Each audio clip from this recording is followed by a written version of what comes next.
kalau bahasa mudahnya bukan lagi ya GI-nya Parlemen Inggris lah gitu kurang lebih ya. Dan Mas Raffi, selamat datang Mas Mulya Amri, kita beri tepuk tangan. Fakulti Chair Golkar Institute, silakan CEO Kadin juga.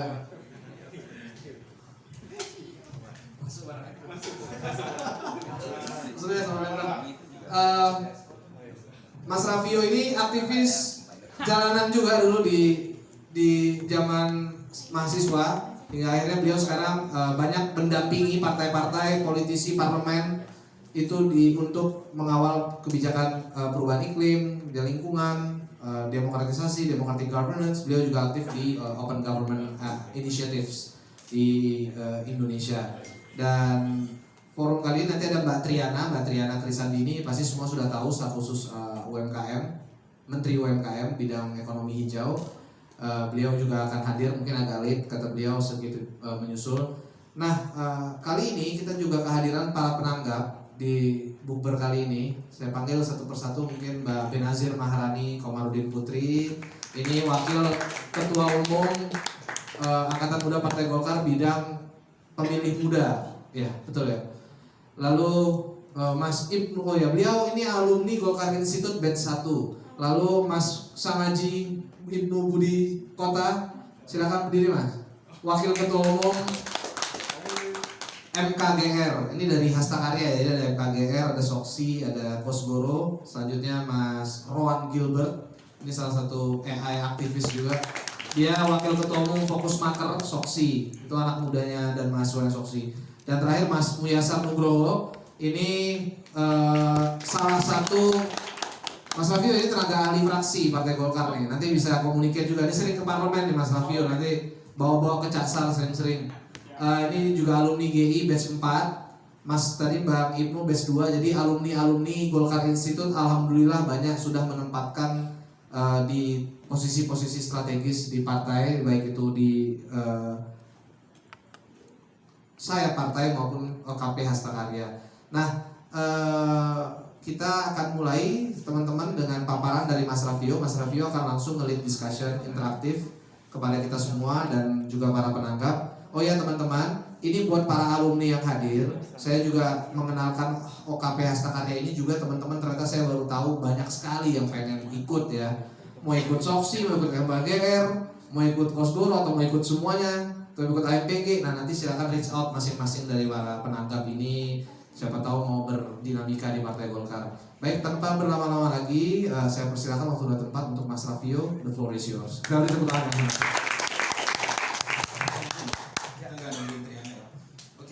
Selamat sore teman-teman. Kalau saya bilang ini dilempar Razi ke lubang buaya nih ya. Dibawa ke sini suruh sendirian di depan, gak ada yang nemenin.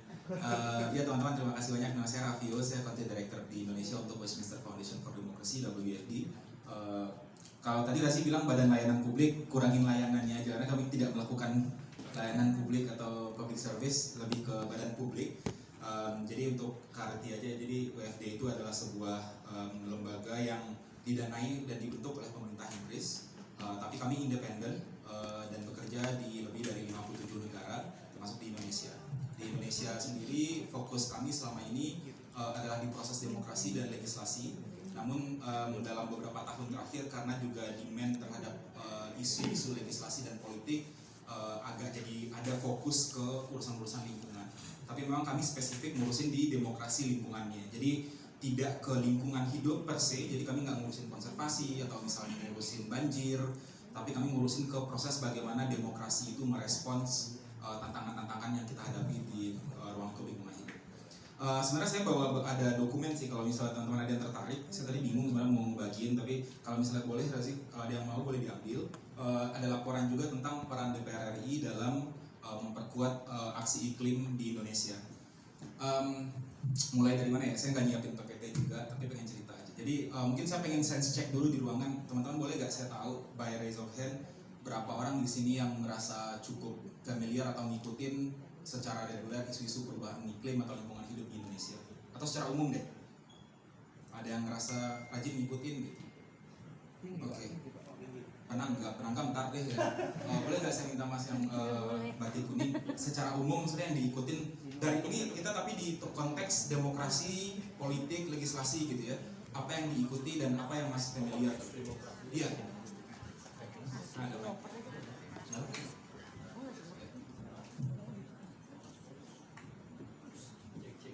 Nggak perlu izin pimpinan ya, nggak ada.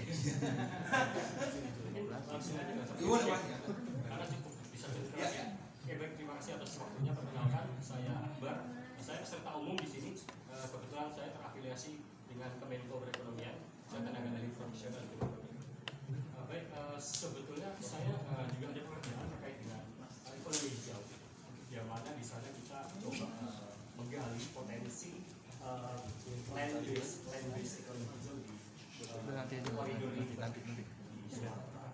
Jadi sedikit banyak saya dan kawan-kawan saya juga memiliki di bidang itu.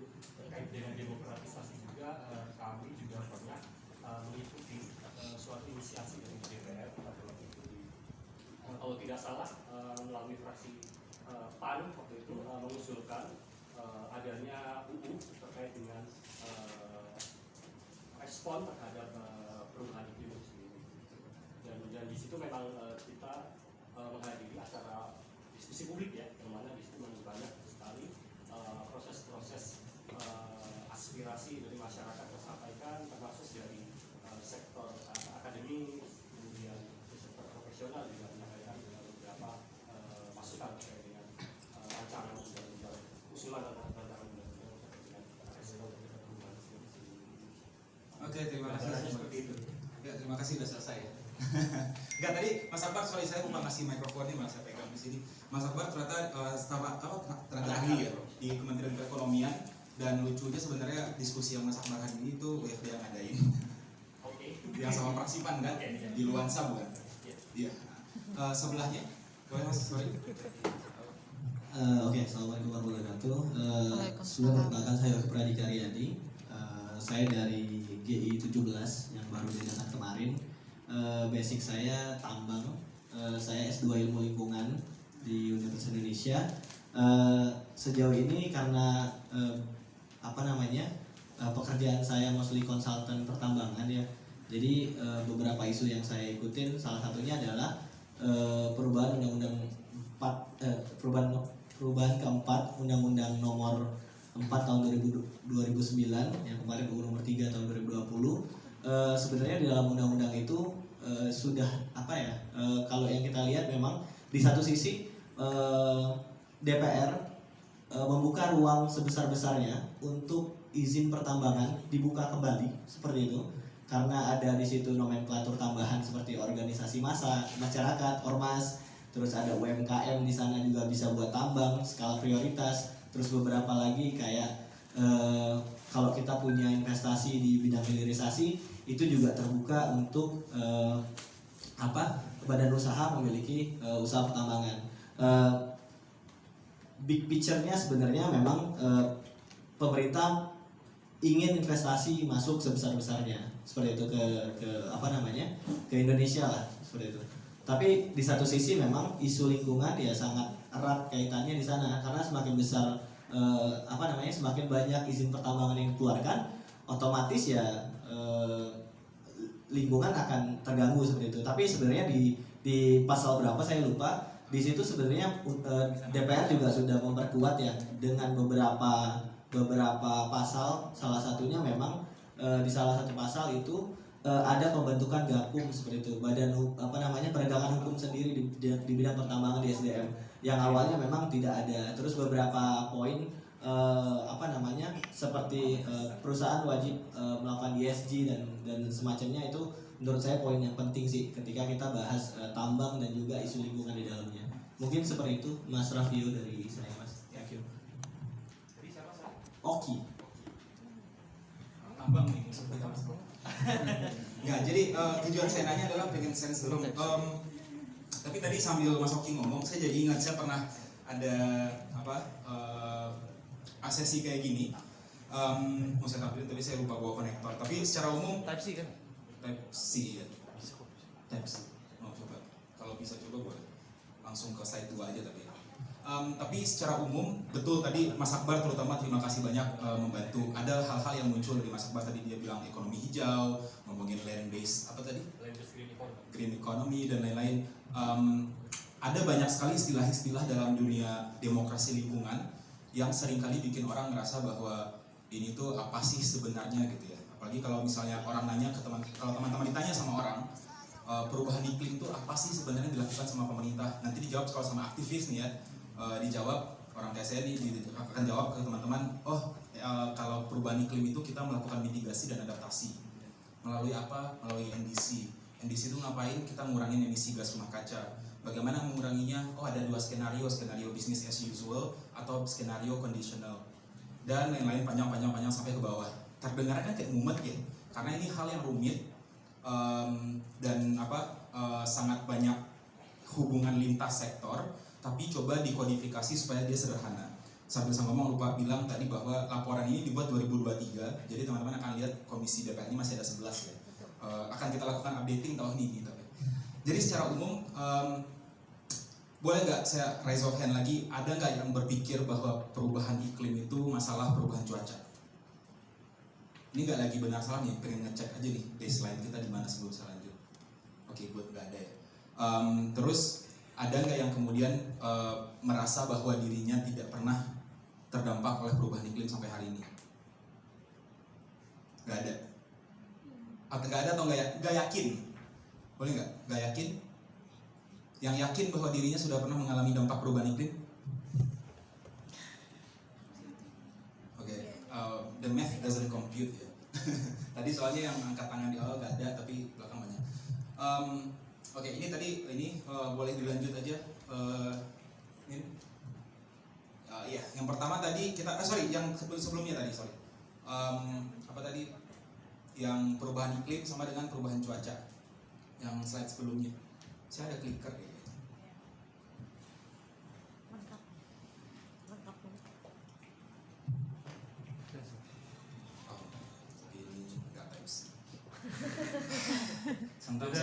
Kadang-kadang dia ngapain sih pakai Mac gitu ya, ribet hidup gitu.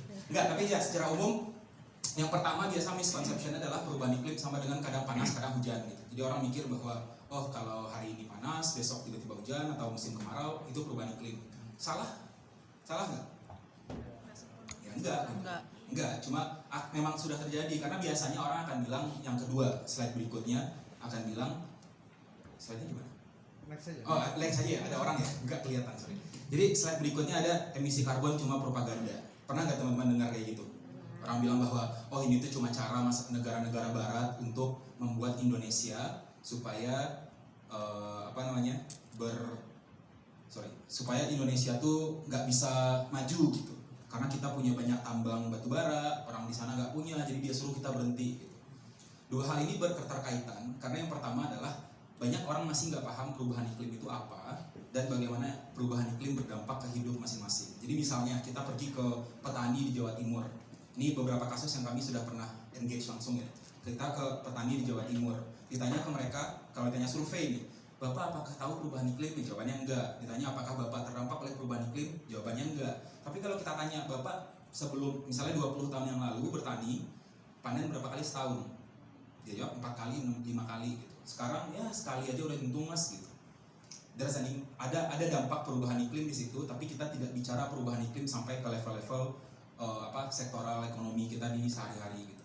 Jadi ketika orang bilang emisi karbon cuma propaganda, ya saya susah juga untuk bilang bahwa lu mah gak baca gitu. Karena jujur buat saya pun perlu kayak 1-2 tahun untuk sampai benar-benar clear karbon itu apa sih gitu. Karena ada nggak yang pernah lihat karbon di sini? Ada nggak yang pernah melihat karbon? Oke, kalau ada tadi saya mau bilang kayak tukang bohong. Karbon nggak bisa dilihat ya. Jadi maksudnya karbon itu kan nggak bisa dilihat. Tapi karbon adalah hari ini kalau teman-teman yang belajar ekonomi bisa dibilang karbon adalah yang menggerakkan perekonomian global hari ini. Nggak ada satu hal pun di dunia sekarang yang di dunia ekonomi global sekarang yang nggak ada keterkaitan sama karbon. Termasuk urusan tambang, termasuk urusan kita ngurusin hutan, bahkan sampai misalnya kita ngomongin urusan logistik, supply chain, industri-industri yang sehari-hari dekat dan sering bersentuhan sama kehidupan kita sehari-hari. Nah, jadi emisi karbon itu memang dia karena dia tidak bisa dilihat, tidak bisa dipegang, tidak ada bentuknya, rupanya, dan beda kayak misalnya air udara bersih gitu ya. Udara bersih kita nggak bisa lihat, nggak bisa pegang, tapi kita bisa rasain gitu. Kita bisa ada sense gitu bahwa oh ini udara bersih, ini udara kotor gitu. Kalau karbon kita nggak bisa kan keluar rumah, wah emisi karbon lagi tinggi nih gitu. Nggak bisa gitu karena pengukurannya saintifik kan. Jadi karena dia rumit. Jadi kalau teman-teman baca di laporan itu, temuan kami yang pertama adalah memang kesulitan utama dan masalah perubahan iklim dan demokrasi lingkungan secara umum adalah konsep perubahan iklim itu terlalu rumit, sedangkan kita harus komunikasi ke publik. Ini kan sama, ini masalah klasik hampir semua sektor kebijakan gitu ya. Pasti ujung-ujungnya nanti masyarakat nggak ngerti jadi gini. Tapi ya itulah tugas pembuat kebijakan adalah membuat masyarakat mengerti di ruang-ruang yang mereka relevan gitu. Maksudnya misalnya nih Mas Oki yang orang tambang gitu kan, ya nggak perlu juga sebenarnya Mas Oki harus jadi pakar sampai urusan misalnya nanti perdagangan karbon seperti apa gitu. Ya cukup di bidang yang dia terkait di pertambangan, bagaimana kemudian perubahan iklim, demokrasi lingkungan dan lain-lain itu berpengaruh terhadap kerja-kerja dia atau sehari-harinya. Orang yang kerjanya petani misalnya, ya cukup juga sebenarnya, cuma cara kita mengomunikasikan perubahan iklim itu belum sampai ke situ karena kita masih ngomongin, ya itu saya bahkan 2 minggu lalu ketemu sama Pak Deputi Perubahan Iklim dan Tata Kelola Ekonomi Karbon di Kementerian KLHK yang baru. Itu saya bilang gitu bahwa permasalahan utamanya adalah di level kementerian merasa bahwa pemerintah lah gitu ya secara umum bilang bahwa masyarakat tuh nggak paham gitu. Ya tapi kan itu kewajiban pemerintah untuk membuat masyarakat paham. Jadi kita nggak pernah ketemu karena pemerintah merasa masyarakatnya nggak paham, jadi masyarakat ribut tuh nggak ngerti seluk beluk bekerjanya. Sedangkan di masyarakat kayak kok gua nggak dikasih tahu ya ada kerja-kerja segala macam. Jadi in a sense itu mungkin menggambarkan apa yang kami kerjakan di WFD terkait dengan demokrasi lingkungan. Tujuannya adalah bagaimana caranya supaya proses kita mengelola lingkungan hidup, terutama sekarang itu susah untuk ngomongin lingkungan hidup, nggak ngomongin perubahan iklim, karena itu kayak udah sinonimus zaman sekarang gitu. Gimana caranya membuat kebijakan, mengomunikasikannya ke publik, itu semua dilakukan secara demokratis. Kenapa dia harus dilakukan secara demokratis? Karena lingkungan ini, teman-teman sering dengar kan partisipasi publik bermakna. Sering dengar gak? Kalau sekarang pergi ke MK, rata-rata JR itu pasti menggugat undang-undang karena dibuat tidak melalui proses partisipasi publik yang bermakna. Karena ada Undang-Undang Nomor 12 2022 yang mewajibkan partisipasi publik. Kalau dulu titik tuh, sekarang partisipasi publik yang bermakna. Persoalannya adalah karena kalau di urusan misalnya orang bikin rancangan undang-undang misalnya ketenaga kerjaan, saya nggak bilang gampang tapi clear gitu koridornya. Ketenaga kerjaan dia bisa konsultasi dengan serikat pekerja, konsultasi dengan asosiasi profesi, konsultasi dengan misalnya asosiasi HR dan lain-lain. Kalau urusan lingkungan kita mau konsultasi dengan siapapun itu nggak akan bisa nge-capture the entirety of population gitu. Gak mungkin, dan gak mungkin juga kan bikin rancangan undang-undang misal tentang lingkungan hidup atau perubahan iklim, kemudian kita harus ngobrol sama 280 juta penduduk Indonesia. Sedangkan kalau dibilang kemudian, tapi kan kita cukup ngobrol dengan yang terdampak, konsultasi itu cukup dengan yang terdampak. Gimana caranya? Misalnya gini, bulan Januari kemarin saya baru dari Morosari, Demak. Teman-teman bisa cari beritanya juga di search engine. Teman-teman bisa cari desa Morosari di Demak. Itu adalah salah satu desa dari ada 12 kampung di situ, saya lupa deh pembagiannya. Kayak desa di bawahnya kan ada dusun ya. 12 dusun di Morosari, Demak, Jawa. Itu dapilnya Jawa Tengah 2 gitu ya. Siapa tuh? Jadi Jawa Tengah 2 itu 12 desa udah tenggelam. Jadi teman-teman pasti sering dengar kan perubahan iklim itu nanti kita tenggelam gitu. Iya kan? Jakarta katanya tenggelam berapa senti per tahun. It's not just bukan nakut-nakutin, bukan sesuatu yang akan terjadi, it's already happening gitu. Di banyak tempat sudah terjadi, termasuk di Jawa Tengah tadi di daerah Morosari. Kenapa itu terjadi? Ya karena dampak-dampak yang kolateral kayak hal-hal yang sebenarnya, sorry ini malah kucing saya yang muncul. Harus pakai tangan saya soalnya. Jadi dampaknya di mana? Oh oke. Sorry. Mas sorry. Sorry ya. Oke. Ya digeser-geser aja kursornya sama. Ya sorry teman-teman, intermezzo lihat kucing saya. Jadi intinya adalah saya panjang lebar di sini menuntut ke masalahnya. Jadi demokrasi lingkungan itu orang-orang di Morosari itu 12 dusun itu ya kerjanya apa selama ini bertani gitu. Ada nggak orang 12 dusun itu yang nambang? Ada nggak yang punya pabrik? Ada nggak yang mereka kemudian misalnya melakukan penggalian ngambil air dari tanah? Nggak ada gitu. Pabrik terdekat itu di kabupaten sebelah. Tapi kenapa sampai mereka yang tenggelam? Karena mereka yang paling dekat sama pesisir. Tapi waktu orang pabrik bikin pabrik di daerah mereka, yang ternyata saya baru aja ngobrol sama perwakilan Dapil 2 itu ada salah satunya Bu Reri ya, Lestari Murdiat dari Nasdem. Dan dia bilang bahwa ternyata daerah itu kalau menurut Babat Jawa Prasasti gitu, tahun abad 15 gitu, itu emang submerged underwater. Jadi daerah Murosari Demak pinggir pantainya itu dulu bukan darat, aslinya nggak daratan. Dia dibuat jadi daratan setelah ada peradaban. Jadi ini sebenarnya siklus gitu ya. Cuma PR-nya adalah ketika orang bikin pabrik di situ nggak diperiksa tuh bahwa ternyata kontur tanahnya tidak cocok untuk dilakukan penggalian, bangun tanah semacam. Konsultasinya dengan siapa? Ya orang-orang di sekitar rumah pabrik. Yang tenggelam bukan rumah mereka, yang tenggelam rumah orang dusun sebelah gitu. Jadi itu logikanya mungkin kalau untuk saya mempercepat penjelasan itu ya, karena ini oke saya bilang tadi agak rumit logikanya, tapi secara umum karena persoalan lingkungan hidup bukan cuma perubahan iklim, itu nggak bisa kita batasi dampaknya hanya ke orang di satu lokasi tertentu. Orang bangun bendungan di Jawa Barat yang banjir orang Bekasi, ya kan? Terjadi toh. Jadi gimana caranya kita bilang, oh cukup konsultasi dengan warga Bogor karena bangun bendungannya di Bogor? Gak bisa.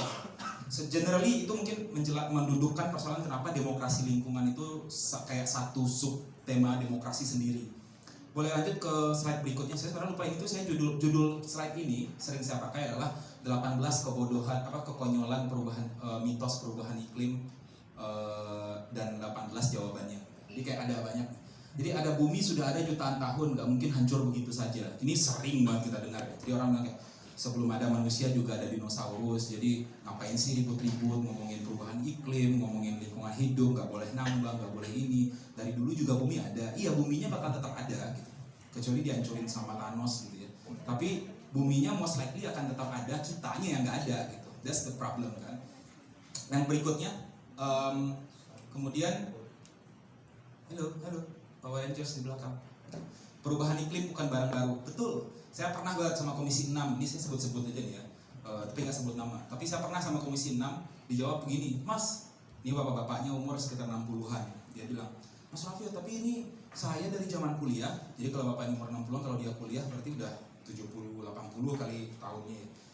Dari zaman saya kuliah, ini saya juga udah dibilangin Mas dulu propagandanya perubahan iklim ini kalau kita nggak ngapa-ngapain tahun 2000 bumi ini tenggelam, kita udah nggak bisa bernapas lagi. Baik-baik aja kok katanya. Saya bilang kan ada kata kuncinya Pak. Kata kuncinya adalah kalau kita nggak ngapa-ngapain, we did something. Kayak teman-teman yang ini perangkap umur nih ya, yang tahu CFC siapa di sini? Yang familiar sama istilah CFC, chlorofluorocarbon. Nah, tahu yang tua-tua nih. Ya kan, karena CFC itu yang muda-muda yang lahir di atas tahun 2000 most likely nggak pernah dengar CFC. Keswigater itu kan, udah nggak ada lagi. Dulu orang bikin AC harus ada bikin AC, bikin kulkas, bikin produk-produk elektronik yang sifatnya ada pendingin gitu, harus ada CFC-nya.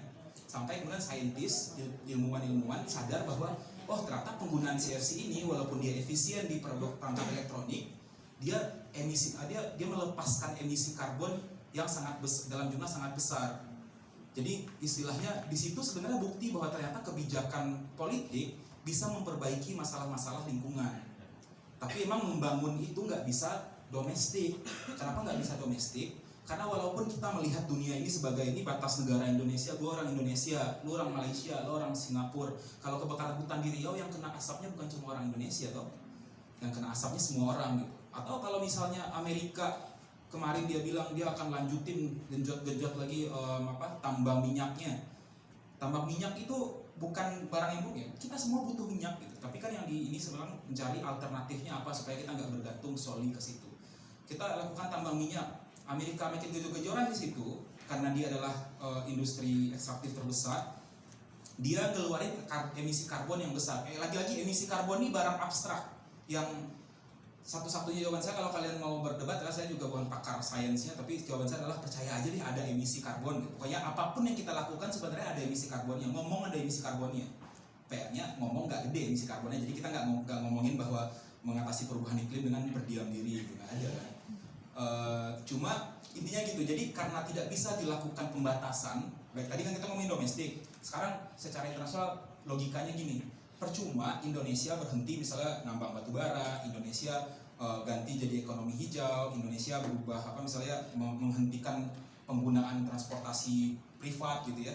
Kalau orang-orang lain di seluruh dunia nggak ikutan, karena kita lapisan ozonnya itu barengan kan nggak punya ini ozon gue ya, ini ozon lu, yang lo rusak ozon lu aja, nggak bisa gitu. Dan ada nanti kita ngelihat rasionya gitu, ada negara yang dia itu kayak misalnya apa, Indonesia nih kita nih kalau dibilang imbang, kita ini salah satu negara dengan penangkapan karbon terbesar, emisi karbon terbesar, tapi kita juga one of the biggest emitters karena kita nggak punya banyak renewables. Tapi negara-negara kayak misalnya siapa yang kecil kasihan, Vanuatu deh, tahu kan ada negara Vanuatu itu kayak berapa persen penduduknya udah diungsiin. Kalau kalian pernah dengar nama istilah pengungsi, sekarang ada namanya pengungsi iklim, climate refugees. Jadi dia bukan perang, bukan terusir, bukan didiskriminasi, tapi dia pergi karena udah nggak bisa tinggal lagi di tempatnya. Vanuatu tuh beli tanah ke pemerintah Australia. Jadi tiap ada yang tenggelam, warga tuh udah nggak bisa digeser lagi karena negara mereka lebih kecil itu doang gitu. Jadi mereka nggak punya tempat pengungsi, jadi akhirnya mereka mindahin orang ke negara lain. Kebayang nggak tuh? Jadi ini bukan cuma masalah udara bersih, masalah asap kendaraan bermotor, macet dan lain-lain, tapi ini masalah territorial integrity. Sekarang kita bayangin Indonesia yang negara kepulauan, tahu kan Indonesia ngitung batas negaranya lebih rumit karena kita negara kepulauan, ada UNCLOS kan 1962. Nah kalau di UNCLOS itu kan ngitung batas, ini saya kalau salah jangan ketawain yang mana hukum ya. Tapi setahu saya kan ngitung batas teritori kita itu dari pulau terluar ya. Bayangin kalau pulau terluarnya tenggelam, yang hilang bukan cuma pulau itu, yang hilang sampai ZEE-nya, zona ekonomi khusus dan lain-lain. Terus apalagi perbatasan, orang yang tadinya mau lewat kapal berdagang harus bayar sama kita karena lewatin negara kita. Kalau hilang lautnya ya orang bisa lewat begitu aja. Kalau orang lewat begitu aja berarti itu defense threats dong gitu. Jadi banyak sebenarnya runtutan urusan-urusan perubahan iklim ini. Sekarang kita masuk ke kenapa harus internasional. Kasih ke situ ini waktunya berapa? Sambil nunggu Dian aja. Lanjut aja gitu. Ajak ngobrol penanggap. Sampai sahur ya. Oh langsung aja. Langsung Ajak aja. ngobrolnya. Oke, nanti kita stop di milestone tertentu ya. Terakhir sebelum kita ke penanggap, kita masuk ke kenapa kemudian harus ada skema internasionalnya. Karena kalau teman-teman yang ngikutin pasti tahu bahwa ada yang namanya protokol Kyoto, familiar dong. Terus ada lagi perjanjian Paris, ada lagi perjanjian Rio, ada lagi terus ada yang terus ada lagi tiap tahun namanya COP, Conference of Parties buat UNFCCC, itu perjanjian internasional terkait dengan kerangka perubahan iklim. Tiap tahun tuh ketemu tuh ngabisin duit kan, negara-negara datang, pejabat-pejabat untuk ngobrolin apa yang harus kita lakukan untuk menjaga, ada targetnya supaya kenaikan suhu bumi, jadi bukan suhu badan atau suhu temperatur ruangan ya, suhu bumi supaya di bawah 2 derajat Celcius. Dari mana 2 derajat Celcius? Itulah yang saya bilang, the science is very complicated. Saya kalau tanya sampai saat ini udah berapa tahun ngerjain iklim, gak bisa juga jawab gimana cara ngitung kemudian dapat kesimpulan 2 derajat. Tapi estimasi global scientist, dan ini beneran salah satu hal yang saya suka dari urusan perubahan iklim adalah benar-benar dia itu inklusif dalam konteks dia menangkap produksi pengetahuan sampai ke negara-negara kecil. Kalau biasanya kan itu kayak orang Amerika bikin grup, nanti dia bilang dia world, kayak orang Amerika lah menang NBA dibilang dia world champion gitu kan, menang NFL dia bilang dia world champion. Nah kalau ini benar-benar dibuat ada panel scientistnya sampai ke negara-negara kecil untuk menangkap gimana nih concern dari negara kecil. Karena ada biasnya tuh kalau orang negara Amerika doang yang membangun metodologi, maka dia akan peduli cuma dengan topik-topik yang pendekatan-pendekatan yang berguna buat dia. Dan mereka sepakat dari berbagai negara itu bahwa batas atas kita adalah 1,5 derajat Celcius awalnya, sampai kemudian setelah tiap tahun kan di COP itu yang ini dilakukan tuh stock taking. Jadi stock taking, oke, Indonesia janji mau nurunin emisi karbonnya 30%, tercapai nggak? Tercapai. Amerika janji 40%, tercapai nggak? Oh nggak tercapai. Si ini tercapai nggak? Si ini tercapai nggak? Diperiksa, dicek dong. Oke, dengan ini terus dilakukan pengukuran lagi. Ternyata suhu bumi dari tahun, kalau nggak salah baseline itu 1980. Jadi nanti dilihat nih, ternyata dari 1980 ke sekarang kenaikan suhu bumi udah 1,4 derajat Celcius. Target 1,5 itu sebelum 2030. Jadi nggak mungkin tercapai. Akhirnya berapa tahun yang lalu, kalau nggak salah 2021, diupdate lah, diupgrade. Ini kayak ya sama lah, targetnya target 1,5 terus kayak oke deh 1,5 nggak sampai, kita 2 deh gitu. Jadi sekarang ini targetnya 2. PR-nya adalah kita bukan cuma lagi ngomongin cuaca panas atau kita nggak bisa nambang. Kita lagi ngomongin terjadi bencana-bencana iklim namanya. Jadi kita nyebut bencana iklim ini, jadi membedakannya dengan bencana alam adalah dia itu bukan kemudian hanya terjadi karena ada perubahan iklim. Lagi-lagi kita kembali ke fakta nomor satu adalah perubahan iklim selalu terjadi dari dulu. Bedanya adalah sekarang akselerasinya terlalu cepat, kita nggak bisa ngimbangin. Salah satunya juga karena populasi dunia makin besar ya. Jadi produksi, kalau misalnya dibiarkan terus-menerus, bayangin kalau misalnya orang nggak bisa panen. Berarti apa yang terjadi? Food production nggak ada. Food production nggak ada, orang rebutan makanan. Orang rebutan makanan, konflik, perang, bunuh-bunuhan habis. So like everything leads to extinction. Itu kalau misalnya kita masih punya tenaga buat perang gitu.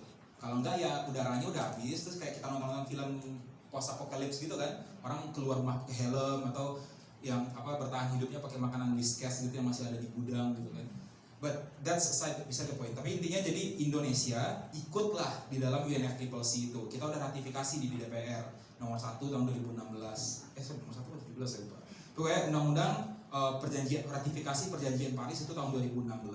Jadi itu progres banget tuh. Dan itu sebenarnya salah satu, kalau saya bilang Indonesia tuh lebih ke butuh bukan dibutuhkan.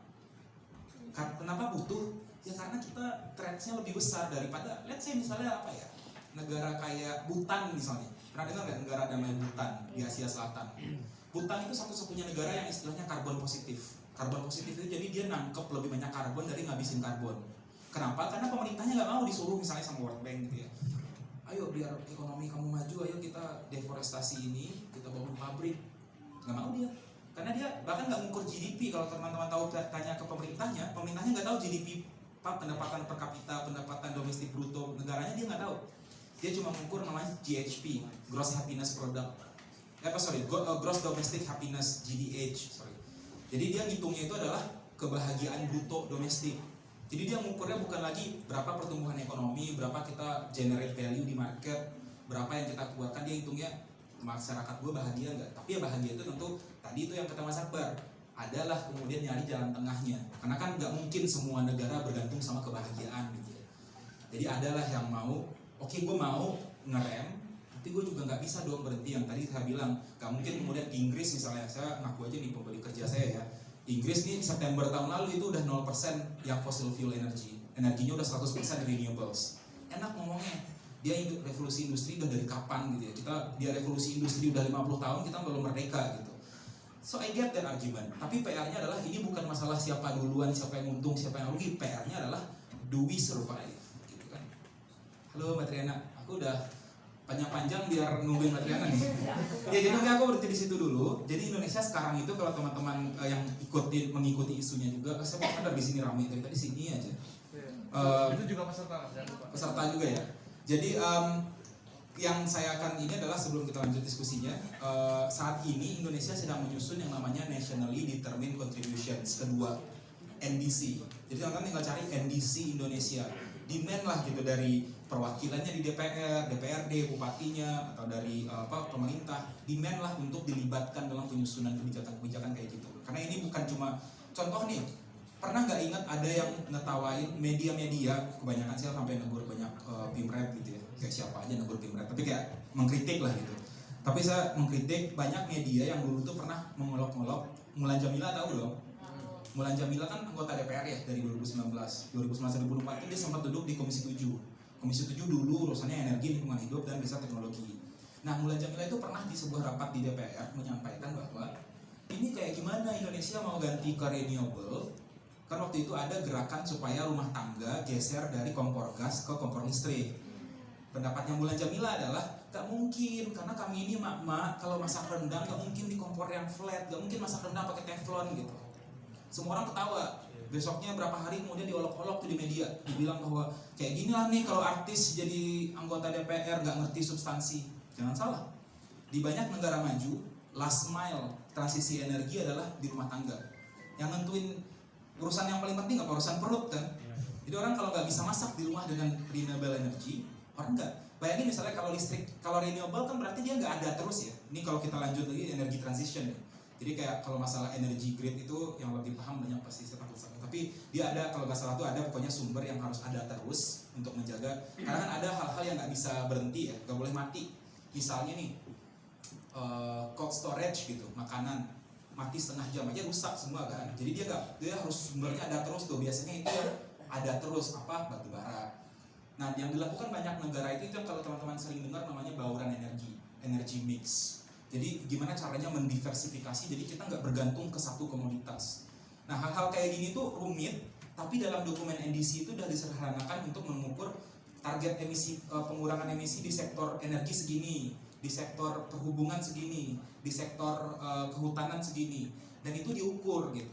PR-nya adalah karena rumit dan orang nggak banyak yang terlibat, akhirnya kita sebenarnya jujur, saya pun di dunia akademisi dan aktivisme gitu ya, masalah pengukuran emisi ini jadi tumpang siur karena salah satu penyakitnya orang Indonesia adalah suka bikin aturan sendiri. Jadi kayak internasional cara mengukur emisi itu seperti A, B, C gitu ya. Indonesia bikin sendiri, ukurnya E, F, G.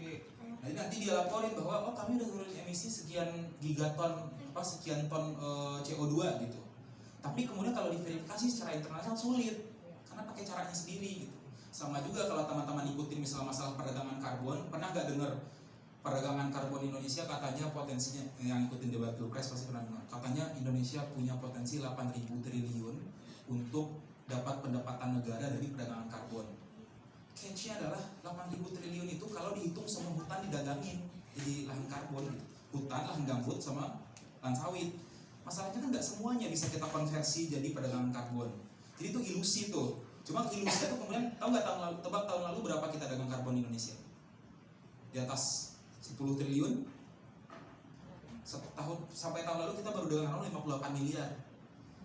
Buat yang nggak kebayang ya, 8.000 triliun ke 58 miliar nih, itu kayak saya pengen jadi Leonardo DiCaprio gitu.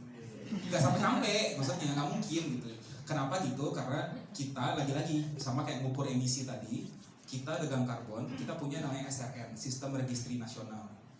Jadi apa yang bisa diperdagangkan itu diukur sama Sistem Registri Nasional. Dia yang kemudian masuk ke bursa karbon, bursa efek Indonesia. Jadi di IDX itu ada IDX karbon namanya. Orang bisa beli karbon. Tapi karbon yang dijual itu cuma disertifikasi pakai Sistem Registri Nasional tadi, SRN. Siapa yang mau beli kalau di SRN? Pembeli domestik. Sedangkan yang sanggup membeli karbon dalam jumlah besar, volume besar siapa? Pembeli internasional. Jadi kita nggak bisa ikut dagang. Jadi kayak kalau orang bilang nggak ada tuh bohongan semua, katanya perubahan iklim, dagang karbon kita dapat duit. Bukan nggak ada, kita nggak ikut aja. Kita belum sampai ke standar itu. Jadi demokrasi lingkungan, saya tutup beneran. Demokrasi lingkungan penting karena hal-hal ini berkaitan sama hidup kita. Teman-teman yang sekarang misalnya kuliahnya teknik pertambangan, kalau kita beneran renewable energy transition 5 tahun lagi, mau kerja apa gitu? Orang nggak nambang batu bara lagi, ya kan?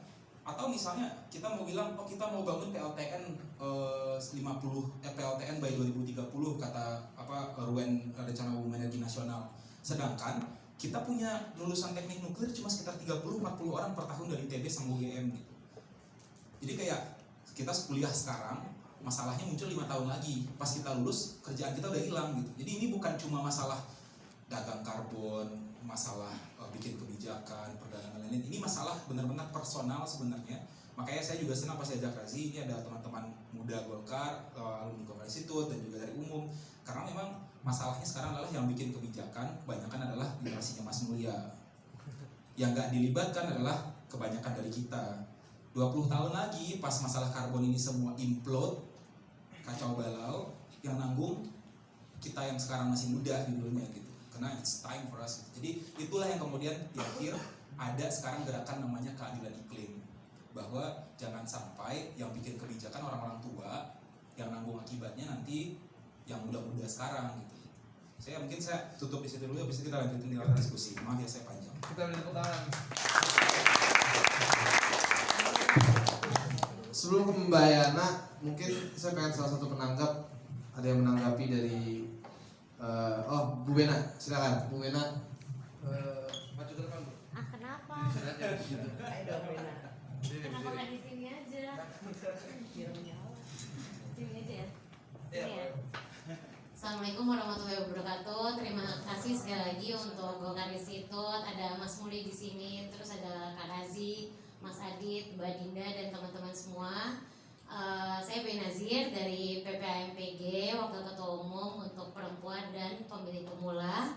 Jadi izin menanggapi kalau Mas Raffio, untuk materinya itu lumayan berat sekali Mas, izin. Jadi mungkin aku akan mengomentari lebih ke partisipasi anak mudanya aja gitu. Jadi kalau misalnya tadi yang bisa aku highlight itu ada 3 sebenarnya. Satu itu challenge-nya memang komunikasi publik. Itu yang aku rasakan sendiri, dan memang dari dulu, dari kecil mungkin kita udah sering banget Mas dengar yang namanya climate change, terus habis itu kita akan tenggelam, dan mungkin ada memang masanya orang-orang tuh capek gitu, ditakut-takutin gitu, padahal memang itu nyata, cuman kita tuh juga tidak terupdate dengan apa sih sebenarnya yang dilakuin. Terus memang kan semua ini terjadi sangat high level ya, tadi yang Mas bilang juga ada agreement, itu kan susah sekali untuk dimengerti oleh publik gitu, apalagi orang-orang awam yang mungkin mereka kepikirannya besok harga sembako naik gak ya gitu. Nah itu yang menurut aku kita dari teman-teman pemuda ini juga bisa membantu. Dan memang di PPAMPG sendiri ada bidang untuk lingkungan hidup ya, nanti insya Allah mungkin nanti ada program dengan Karazi juga, gimana caranya kita bisa mentranslate lah itu untuk jauh lebih dimengerti dengan teman-teman masyarakat gitu, terutama anak muda dan pemilih pemula gitu. Terus juga yang kedua tadi partisipasi publik bermakna, aku juga setuju.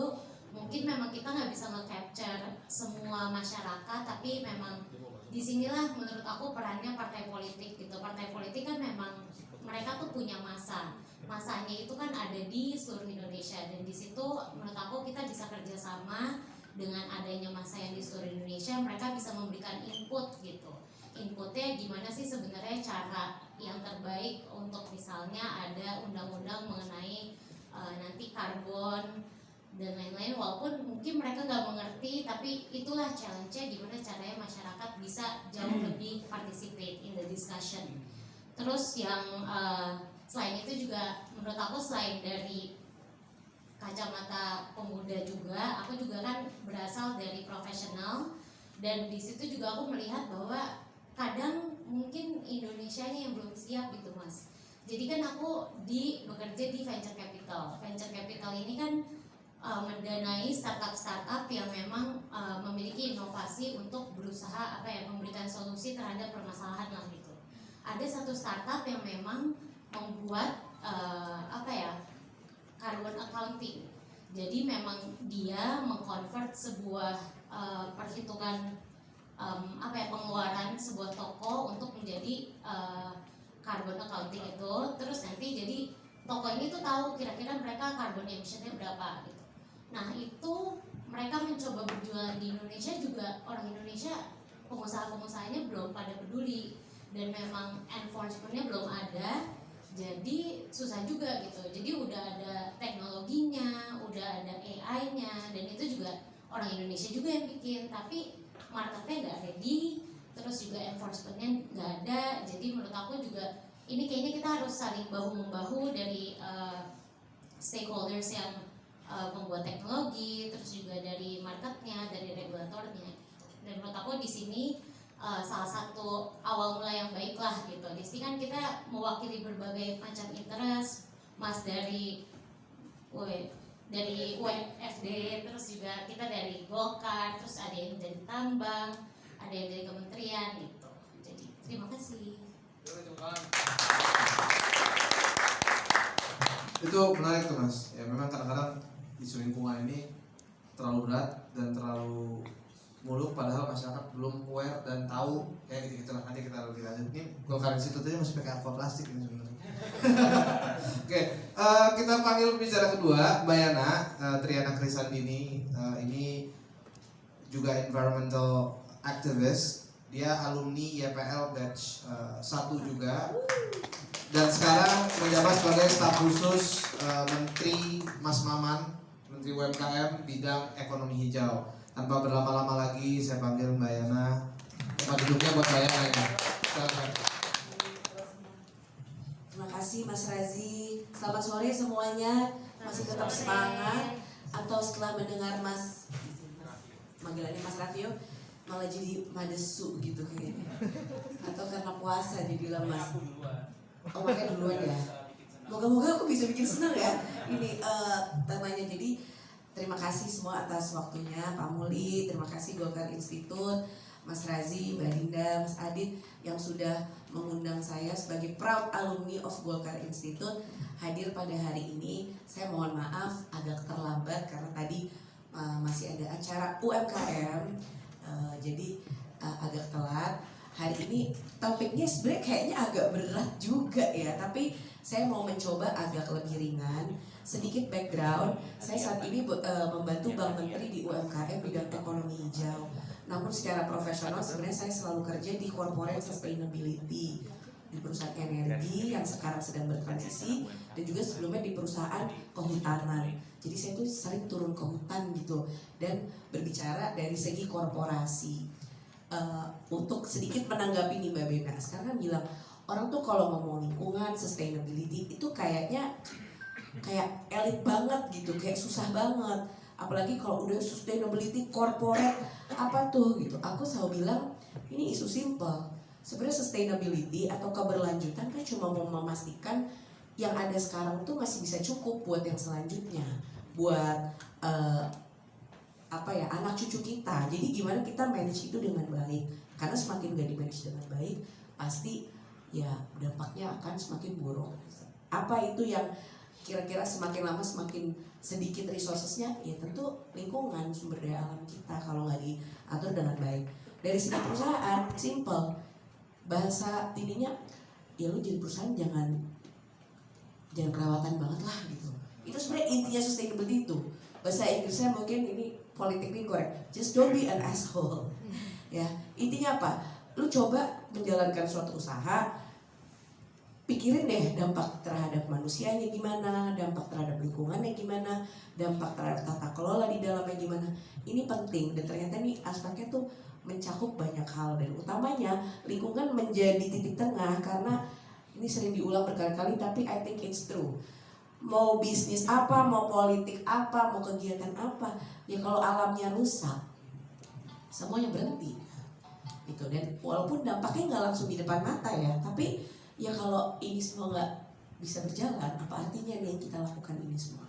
Jadi izin saya coba merangkum dalam beberapa slide, moga-moga nggak terlalu berat. Bisa lanjut aja Mas Razi. Oh, next. Pak, saya coba membahas kenapa sih lingkungan relevan, peran politik, demokrasi, dan lingkungan sesuai judulnya, peran partai politik dan call to actionnya apa untuk kita teman-teman anak muda, politisi muda, aspiring politician atau yang aktif di bidang lingkungan.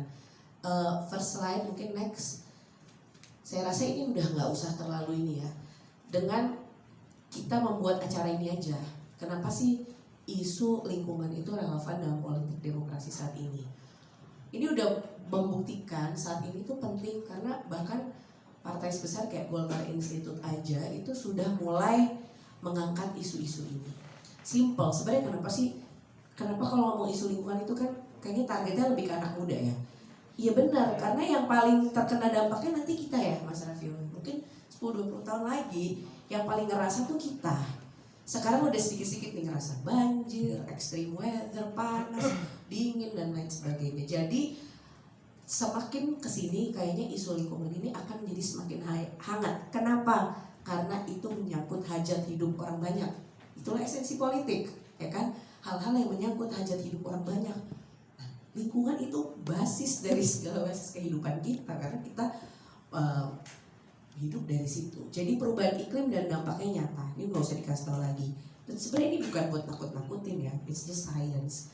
Mungkin kadang isu lingkungan terkesan berat karena memang harus pakai data buktiinnya. Nah data ini ya banyak. Cuma sekarang karena kondisi makin ekstrim, datanya nggak usah pakai banyak, tunjukin aja beberapa minggu lalu musibah yang terjadi di Bekasi misalnya. Itu udah gak pakai data, kita udah lihat sendiri langsung banjirnya itu kayak apa ya. Mungkin tahun-tahun sebelumnya tidak terjadi seperti itu. Tuntutan publik yang semakin kuat.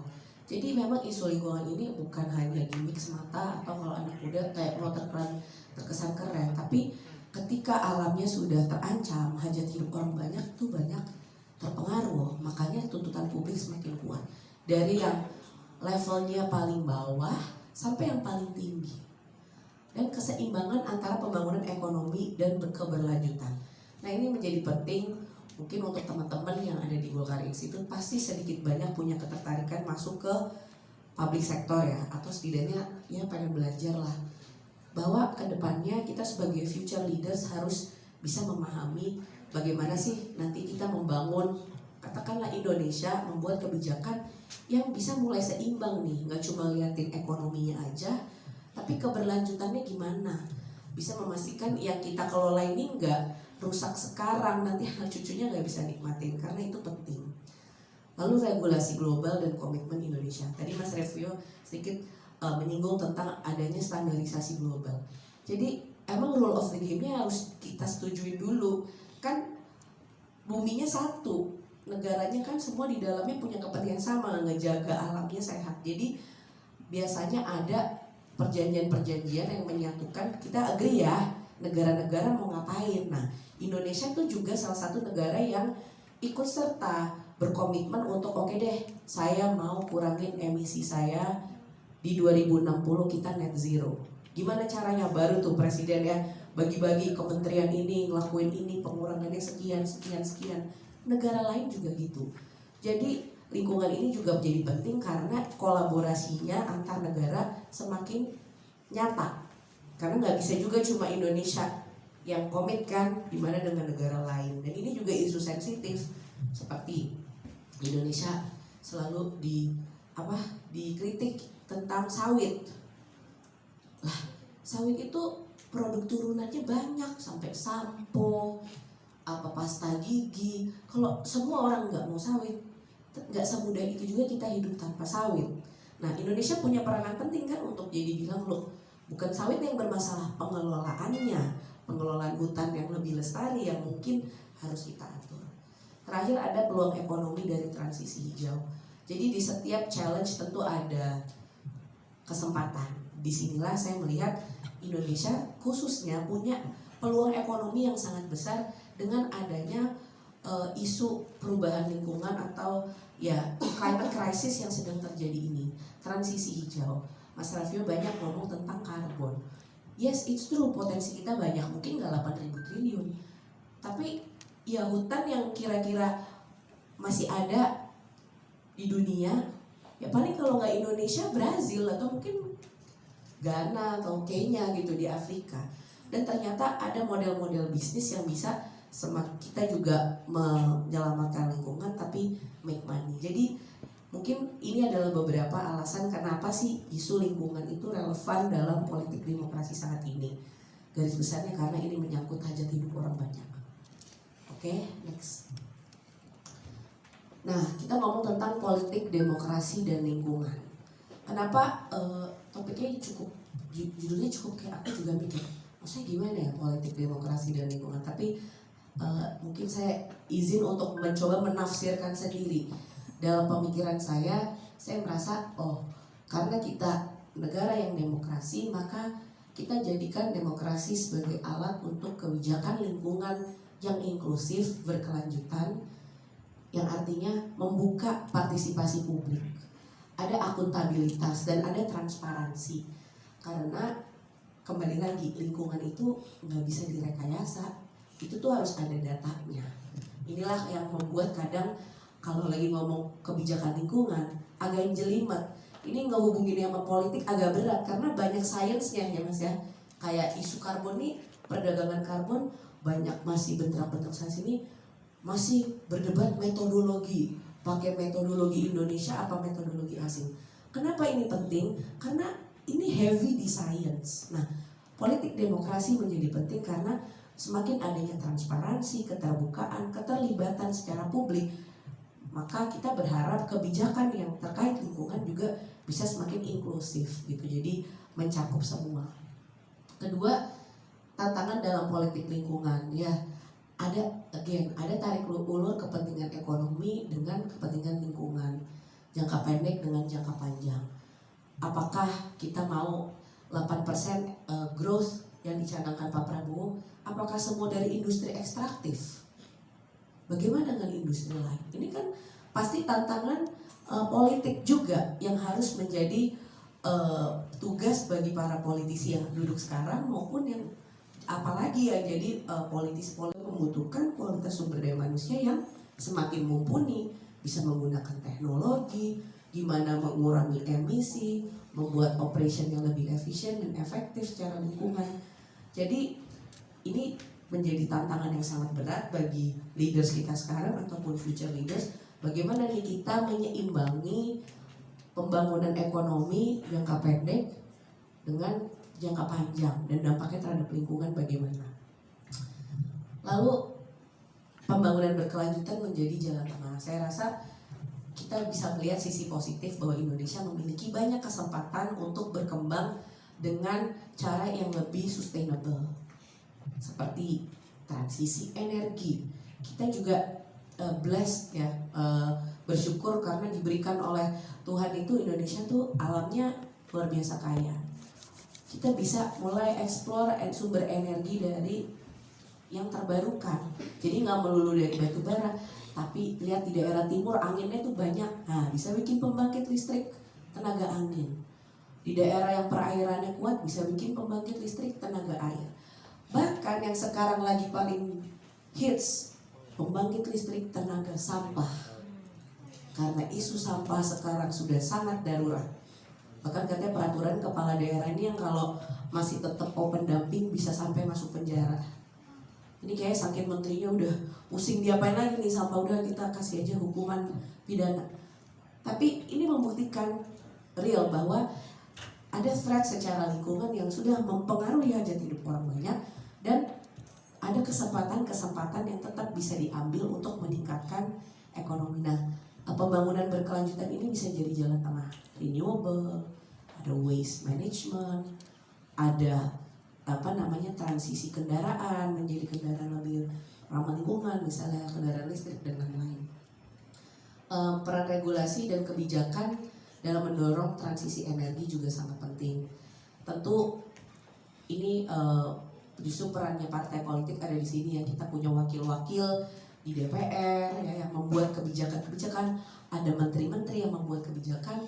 Bagaimana membuat regulasi yang bisa mendorong adanya transisi energi ini, mendorong ekonomi hijau, mendorong keberlanjutan. Karena secara global kita juga punya tanggung jawab. Kita punya tanggung jawab menuruni emisi by 2060. Kita punya, dan di dalamnya karena ada pengurangan target pengurangan emisi, kita jadi punya kebijakan untuk pajak karbon. Kita punya regulasi yang mendukung ramah lingkungan, ada insentif bagi para UMKM yang menerapkan prinsip ekonomi hijau dan lain sebagainya.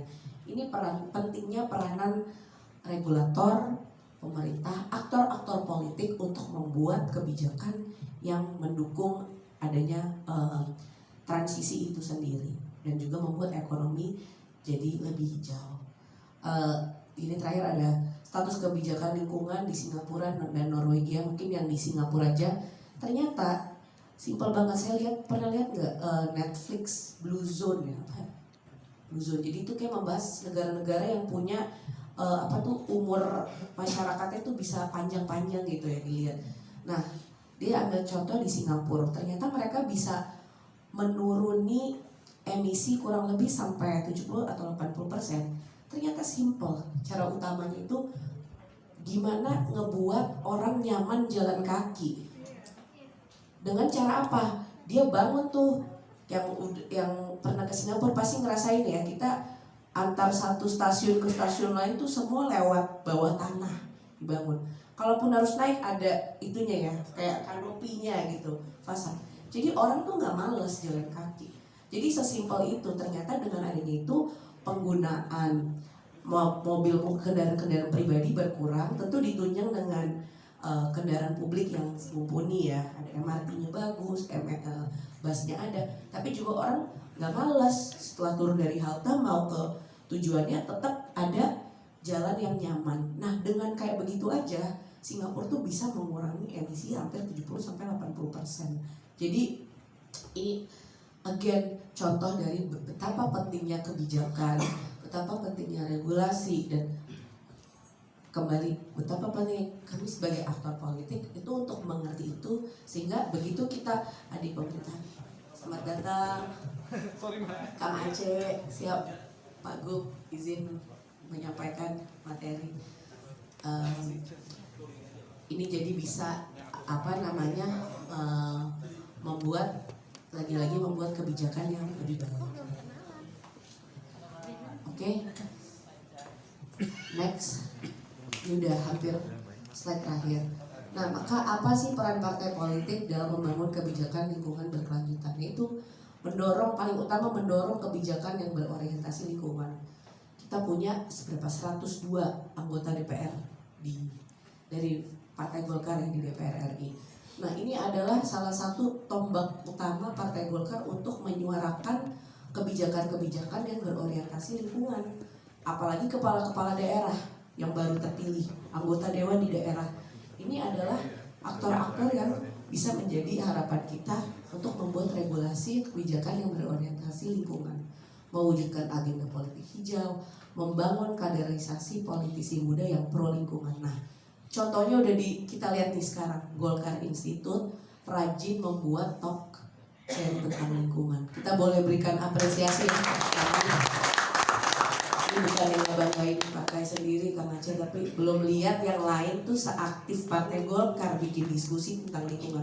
Saya sebagai passionate tentang lingkungan ini kayaknya bangga banget gitu. Wah, tentulah aku pasti hadir di Golkar Institute, udah alma mater ngomonginnya lingkungan. Nah, ini semoga banyak juga yang lain-lainnya yang membangun kaderisasi politisi muda pro lingkungan. Dan tentu sebagai partai politik punya peranan sebagai kolaborasi dengan sektor swasta dan masyarakat sipil, dan bisa memonitor dan mengevaluasi kebijakan lingkungan. Oke, mungkin saya tutup dengan slide terakhir, kesimpulan saja dan call to action buat teman-teman yang ada di sini. Demokrasi yang sehat harus mengakomodasi kepentingan lingkungan, karena sekali lagi lingkungan menyangkut hajat hidup orang banyak. Politisi muda, kita yang ada di sini nih bisa dibilang politisi muda ya, Mas Rafio. Itu memiliki peran yang sangat strategis, karena nanti kita yang paling terdampak nih 10-20 tahun lagi.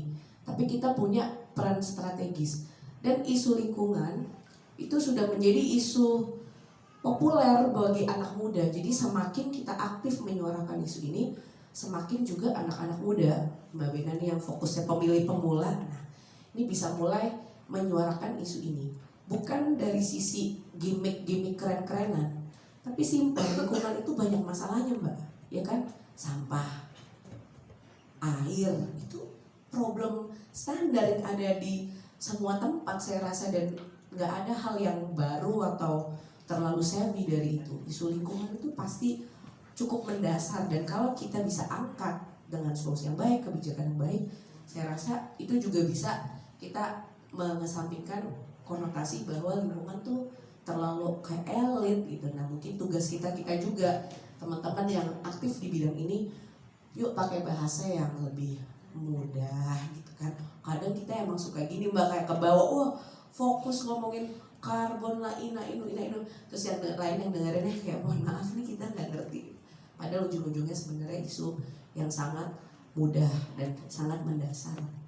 Jadi tentu call to actionnya kita mendorong teman-teman kita semua yang ada di sini, baik kader muda Partai Golkar, alumni Golkar Institute, atau siapapun yang ada di sini, untuk lebih aktif dalam mengadvokasi lingkungan dan ekonomi hijau. Dimulai dari hal yang paling simpel, karena biasanya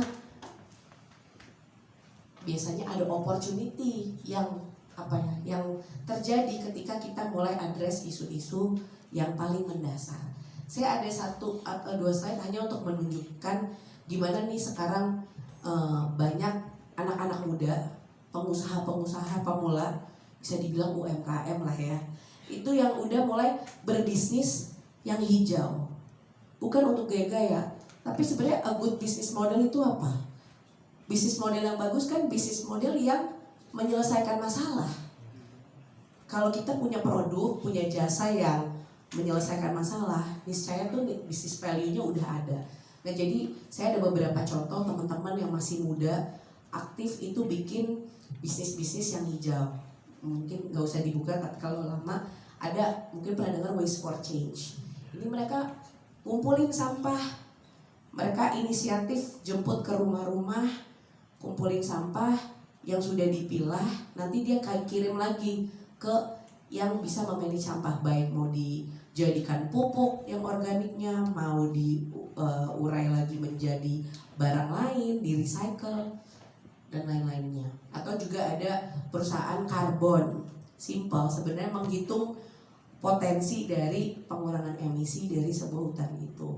Benar, yang banyak beli biasanya maunya yang luar ya Mas ya. Jadi kita sebagai pengusaha di sini harus juga kadang mengikuti tren pasar maunya apa. Tapi ini hanya memberikan contoh bahwa sekarang sudah banyak sekali anak-anak muda yang aku pengen jadi pengusaha, tapi pengusahanya yang juga problem solving ke isu lingkungan. Bahasa kerennya sekarang kita bilangnya ecopreneur. Nah, jadi kadang saya suka pakai baju itu tulisannya percaya ecopreneur. Karena benar saya percaya model bisnis yang baik dimulai dari sebuah problem solving yang baik, dan lingkungan itu adalah isu mendasar yang mencakup hajat hidup orang banyak, dan saya yakin teman-teman yang ada di sini semua pasti sangat peduli, dan insya Allah setelah dari sini akan semakin semangat membawa isu-isu ini kepada orang-orang sekitar. Terima kasih semuanya. Wabillahi taufiq wal hidayah. Wassalamualaikum warahmatullahi wabarakatuh.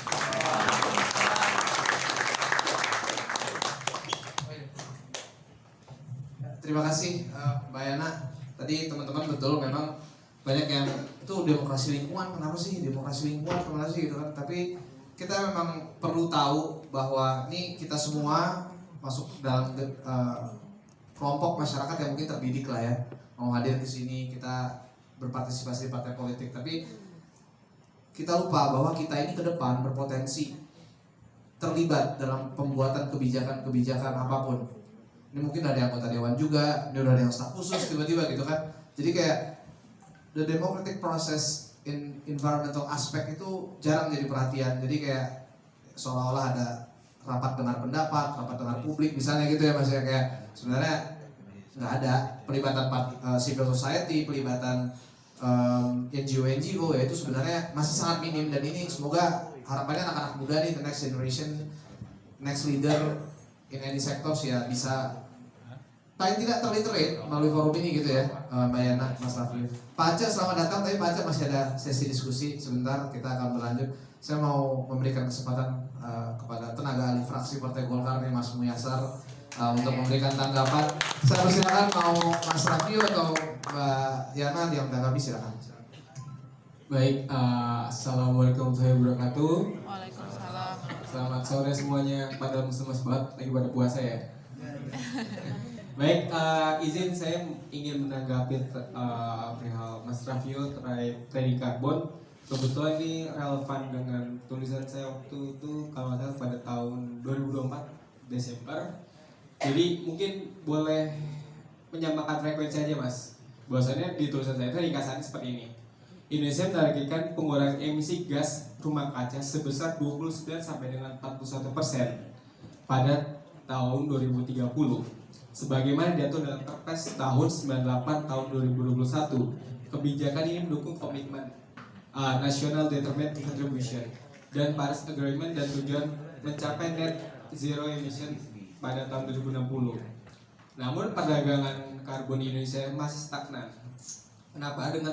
Dengan transaksi di Bursa Efek Indonesia hanya sampai dengan 37 miliar pada tahun 2023. Jauh dari potensi sebesar 3.000 triliun. Selanjutnya, tantangan utama meliputi ketidakseriusan kebijakan pajak dan perdagangan karbon serta kredibilitas kredit karbon. Tumpang tindih kewenangan antar lembaga, kurang infrastruktur digital serta minimnya kesadaran pelaku usaha. Yang dimana bahwasannya di sini saya melihat bahwasannya perlunya membuat lingkungan seperti trading karbon itu menggunakan blockchain ataupun sebagainya, ataupun karena yang sepengetahuan saya itu ketika kita membeli karbon emisi ini itu hanya menggunakan semacam kayak selembaran kertas saja ataupun sertifikasi. Dan kalau nggak salah sepengetahuan saya itu di Inggris itu udah menggunakan semacam sistem terintegrasi blockchain ataupun AI. Nah, selanjutnya saya ingin menanggapi Mbak Triana. Menarik sekali berbicara ecopreneur. Saya dulu itu pernah turun ke bank sampah. Waktu itu berbicara mengenai, waktu lagi iseng aja sih ngobrol mengenai bank sampah. Jadi ternyata potensi ekonomi sangat tinggi. Kenapa? Karena saya pas ke tempat buangan sampah akhir itu depannya jelek, tapi di dalamnya itu ibu-ibunya itu pakai gelang emas, terus pakai cincin emas dan sebagainya. Terus saya tanya ke dia, ternyata di sini mereka tuh dibagi pasar ya. Ada pasar untuk besi, ada pasar untuk sampah-sampah kayak makanan ataupun sampah-sampah seperti plastik ataupun sebagainya. Dan saya melihat bahwasannya ini sebenarnya mempunyai ekonomi yang sangat tinggi. Untuk selanjutnya, saya juga lagi menerapkan hal ini di rumah kecil saya. Saya lagi beli hewan maggot, ternak maggot. Kenapa? Karena kan saya waktu itu suka makan, masih banyak sisa makanan nih. Saya pikir udah pada dibuang, mau bazir atau sebagainya. Yaudahlah, akhirnya saya pesan maggot. Ternyata itu punya potensi yang cukup menguntungkan. Kenapa? Karena ketika ada sisa makanan, kita memberikan maggot tersebut, otomatis kan menjadi besar, akhirnya menjadi panganan untuk ikan arwana. Lama-lama saya jadi bos ikan. Sekian dari saya. Assalamualaikum warahmatullahi wabarakatuh. Mas Wad, saya Thomas Ibnu dulu. Boleh. Oke, silakan Mas Ibnu. Bismillahirrahmanirrahim. Assalamualaikum warahmatullahi wabarakatuh. Waalaikumsalam. Sama kita hormati, kita banggakan Bapak Aceh Hasan Sazili selaku Ketua Dewan Pengurus Wabarakatuh dan juga menjabat sebagai Gubernur Lemhanas Republik Indonesia. Terima kasih Pak Aceh sudah sering bersama anak muda di Golkar Institute ini, dan yang sama-sama kita hormati juga para narasumber, Mbak Yana, Mbak sama Mas Rafio. Ini pengalaman pertama saya mau bicara soal isu lingkungan. Biasanya patentum, kanda gitu-gitu. Jadi ini agak berat juga menurut saya ya. Tapi saya coba untuk menjelaskan. Ada satu buku yang pernah saya baca yang ditulis oleh Prof. Emil Salim, di mana beliau dikenal sebagai Bapak Lingkungan Hidup. Bukunya itu berjudul Ratusan Bangsa Merusak Satu Bumi, yang terbit pada tahun 2010 oleh Kompas. Jadi di awal-awal bab halaman buku itu sudah menjelaskan dengan judul bahwa bumi ini semakin panas. Artinya bahwa kalau misalkan kita menelusuri perkembangan ekonomi dan lingkungan yang terjadi hari ini, dalam buku itu juga saya sedikit mengutip apa yang disampaikan Prof. Emil Salim bahwa selamatkan dulu ekonomi baru lingkungan. Artinya bahwa ini relate dengan beberapa kondisi belakangan ini, dengan banjir yang terjadi di puncak Bogor, dengan begitu banyak rumah yang tergenang di wilayah Jakarta juga sebaliknya. Namun yang menjadi perhatian saya di sini dengan kalimat yang tadi disampaikan Prof. Emil dalam bukunya itu, selamatkan dulu ekonomi baru selamatkan dulu lingkungan baru ekonomi. Kita ketahui bersama juga beberapa waktu lalu Pak Menko, Pak Zulhas itu dan Gubernur Jawa Barat menindaklanjuti beberapa tempat di kawasan Puncak Bogor itu, sehingga melakukan penyegelan terhadap beberapa destinasi wisata. Artinya kalau kita kaji lagi, kalau kita kembali lagi di buku Prof. Emil Salim itu dengan kalimatnya selamatkan dulu lingkungan baru ekonomi, ini relate dengan kondisi saat ini. Artinya saling bertentangan juga. Ada yang bicara bahwa tentang ekonomi harus menjadi peran penting, ada juga yang bicara tentang lingkungan hidup, sehingga ini menjadi tantangan kita bersama juga bahwa apa yang harus didahulukan dulu, entah ekonomi ataupun lingkungan hidup. Nah, itu mungkin menjadi pemantik saya untuk diskusi hari ini. Kurang lebihnya saya mohon maaf. Wabillahi taufiq wal hidayah. Assalamualaikum warahmatullahi wabarakatuh. Waalaikumsalam warahmatullahi wabarakatuh. Pak Gilbert, saya persilakan. Ya, selamat sore semuanya. Assalamualaikum warahmatullahi wabarakatuh. Waalaikumsalam. Sebelumnya saya berterima kasih kepada Golkar Institute, Kang Aceh, Bang Muli, Mas Razi, dan teman-teman Golkar Institute, dan juga kepada para pembicara. Hari ini ada Mas Rafio, Mbak Yana. Sebelumnya mungkin saya perkenalkan sedikit ya tentang Fokus Maker ya. Jadi Fokus Maker ini adalah konsentrasi pemudanya Soksi, di Dimana SOKSI itu salah satu ormas pendiri Partai Golkar. Nah, SOKSI itu panjangannya Sentra Organisasi Karyawan Swadiri Indonesia. Jadi ada kata karyawan di situ. Makanya saya diskusi kali ini saya pengen lebih fokus kepada karya kekaryaan, doktrin utamanya SOKSI dan Golkar. Dimana ketika kita ngomongin karya, kita kan apa yang bisa kita lakukan pada bangsa Indonesia. Dimana salah satunya bangsa Indonesia ini kan dalam konteks lingkungan ya, kaya dengan sumber daya. Jadi menurut pandangan kita, kalau itu didiamkan tuh udah haram tuh buat kita, karena kita nggak memaksimalkan apa yang kita punya, kita nggak berkarya. Tapi salah satu aspek karya yang ada dalam yang harus kita pahami adalah karya itu juga kan harus bertanggung jawab. Nah mungkin butuh masukan juga nih dari Bang Raffio, Mbak Yana. Kira-kira gimana sih caranya kita sebagai anak muda tuh bisa mengukur kadar bertanggung jawabnya itu di mana? Karena mungkin kita nggak sama ya dengan misal saya sebut aja misal Partai Hijau gitu, itu kan green kan, memang fokus utamanya lingkungan. Kalau kita fokus utamanya pada karya. Nah, gimana kita bisa ya ngebalancein dari sisi situlah. Karena kalau kita ngomongin sebagai ormas ya OKP, kadang-kadang kalau kita ngomongin iklim nih kita lebih sering di hilirnya dari krisis iklim gitu. Kita bertanggung banjir, ngasih bantuan, kita bersihin sampah misalnya di pantai. Tapi kita mungkin kurang fokus kepada hulunya gitu, apa yang menyebabkan ini terjadi. Kayak contohnya kalau kita suka lihat sampah di pantai deh, mungkin orang mikir itu sampah karena orang datang ke pantai buang gitu. Padahal sebenarnya kalau kita lihat sampah yang ketemu di pantai itu adalah sampah-sampah yang mungkin dari rumah tangga gitu, yang dia buang di sungai berapa ribu kilometer jauh dari pantainya gitu. Nah itu kan sebenarnya adalah satu siklus yang mungkin dari sisi kita sebagai ormas, sebagai otokritik juga mungkin kita kurang menyampaikan itu gitu kepada masyarakat. Di sisi internal mungkin kita di Fokus Maker ya, itu ada juga aktivis-aktivis lingkungan, kita sering gitu diskusi.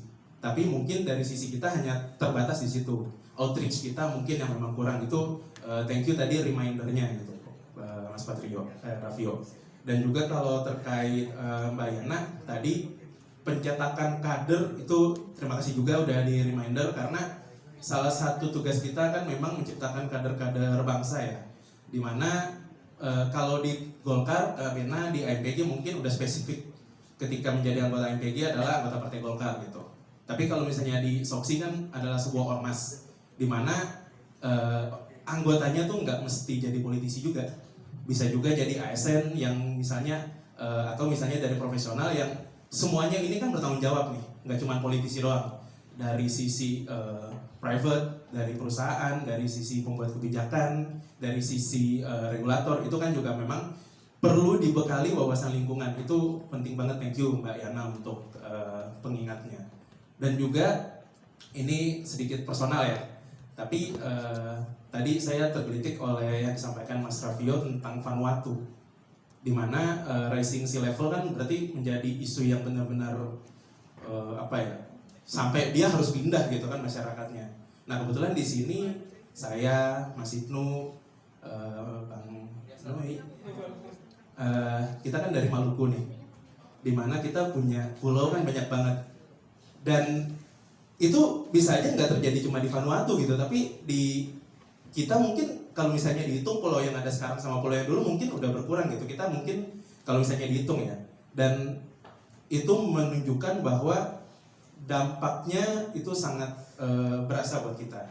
Dan kayak tadi yang disampaikan Mbak Yana, pembuat kebijakan sekarang dampaknya dirasakan sama kita yang muda. Oleh karena itu saya rasa penting diskusi kali ini juga bagus banget, sehingga nggak cuma yang dari teman-teman di Ormas saja, teman-teman dari Golkar Institute juga bisa berwawasan lingkungan, sehingga apa yang kita akan buat nanti ketika kita sudah bisa berkarya lebih banyak itu dapat berwawasan lingkungan.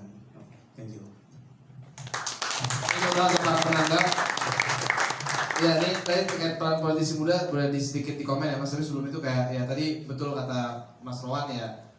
Ini keluarga besar Golkar nih random tiba-tiba ada yang jadi tenaga ahli menteri, diem-diem tiba-tiba ada yang menjadi di KSP gitu, diem-diem. Saya dengar aja, saya di tim staf khusus Mas, wah gila, diem-diem. Jadi udah makin banyak yang in charge in decision making process. So it's our duty to make sure that the public policy run well, environmental friendly, etc. Nah ini pertanyaan bagus tadi Mbak Yana, Mas Raffio, parameternya untuk each of Us, kontribusinya seperti apa yang bisa dilakukan?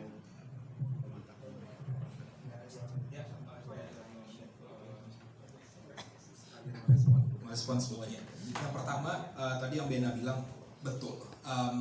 Kebutuhannya ada, tapi uptake-nya rendah di pasar. PR-nya itu kita nggak punya kerangka hukum. Kenapa butuh kerangka hukum? Karena kan bikin demokrasi itu bikin legislasi ada dua cara ya. Kita bikin normanya dulu, atau bikin aturannya dulu, aturan yang bikin norma. Contohnya, sepakat nggak di ruangan ini bahwa mencuri itu salah? Tanpa ada undang-undang juga sepakat dong. Berarti normanya udah ada, tapi dibuatkan undang-undang untuk bikin parameternya. Apa yang mencuri, hukumannya seperti apa, bagaimana prosesnya. Tapi ada juga hal-hal yang kita mungkin nggak sepakat. Misalnya, boleh nggak orang kalau nggak nikah tinggal serumah? Kita bisa debat sampai sahur tahun depan gitu, ya kan? Karena bukan norma, normanya diciptakan. Artinya norma itu ini jangan anggap pakai definisi norma agama ya, tapi norma dalam ilmu sosial. Dia tuh harus kesepakatan, konsensus sosial. Sepakat gak orang? Se-Indonesia nggak mungkin ada orang yang bilang kayak kalau menurut saya boleh-boleh aja nyuri aja semua barang saya, nggak ada. Jadi itu, jadi memang kita butuh kerangka hukum untuk memaksa. Yang tadi Mbak Yana bilang pasar karbon udah dibuat, orang nggak mau beli. Jangan kemudian disimpulkan bahwa oh ternyata nggak ada interest, bukan. Karena orang kalau sistemnya voluntary di Indonesia, maka pasar karbon itu lagi loh. Orang jualan misalnya orang punya hutan, dia bilang gua nggak akan convert nih lahan hutan gua jadi lahan sawit misalnya. Tapi sebaik mungkin dong lahan hutannya didiamin, kata Mas Rwan tadi. Betul, nggak ada yang bilang didiamin aja. Yang kita lakukan adalah gimana caranya lahan yang tidak dialih fungsikan menjadi lahan perkebunan atau lain-lain itu digunakan untuk menyerap karbon. Lagi-lagi karbon itu konsep abstrak, nggak bisa ditanya gimana cara mengukur karbon terserap atau tidak. Itu tadi sainsnya comes in there.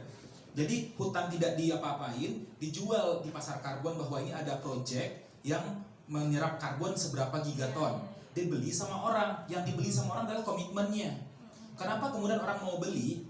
Kenapa kemudian tadi saya bilang yang kita butuh tuh orang belanja dari luar negeri.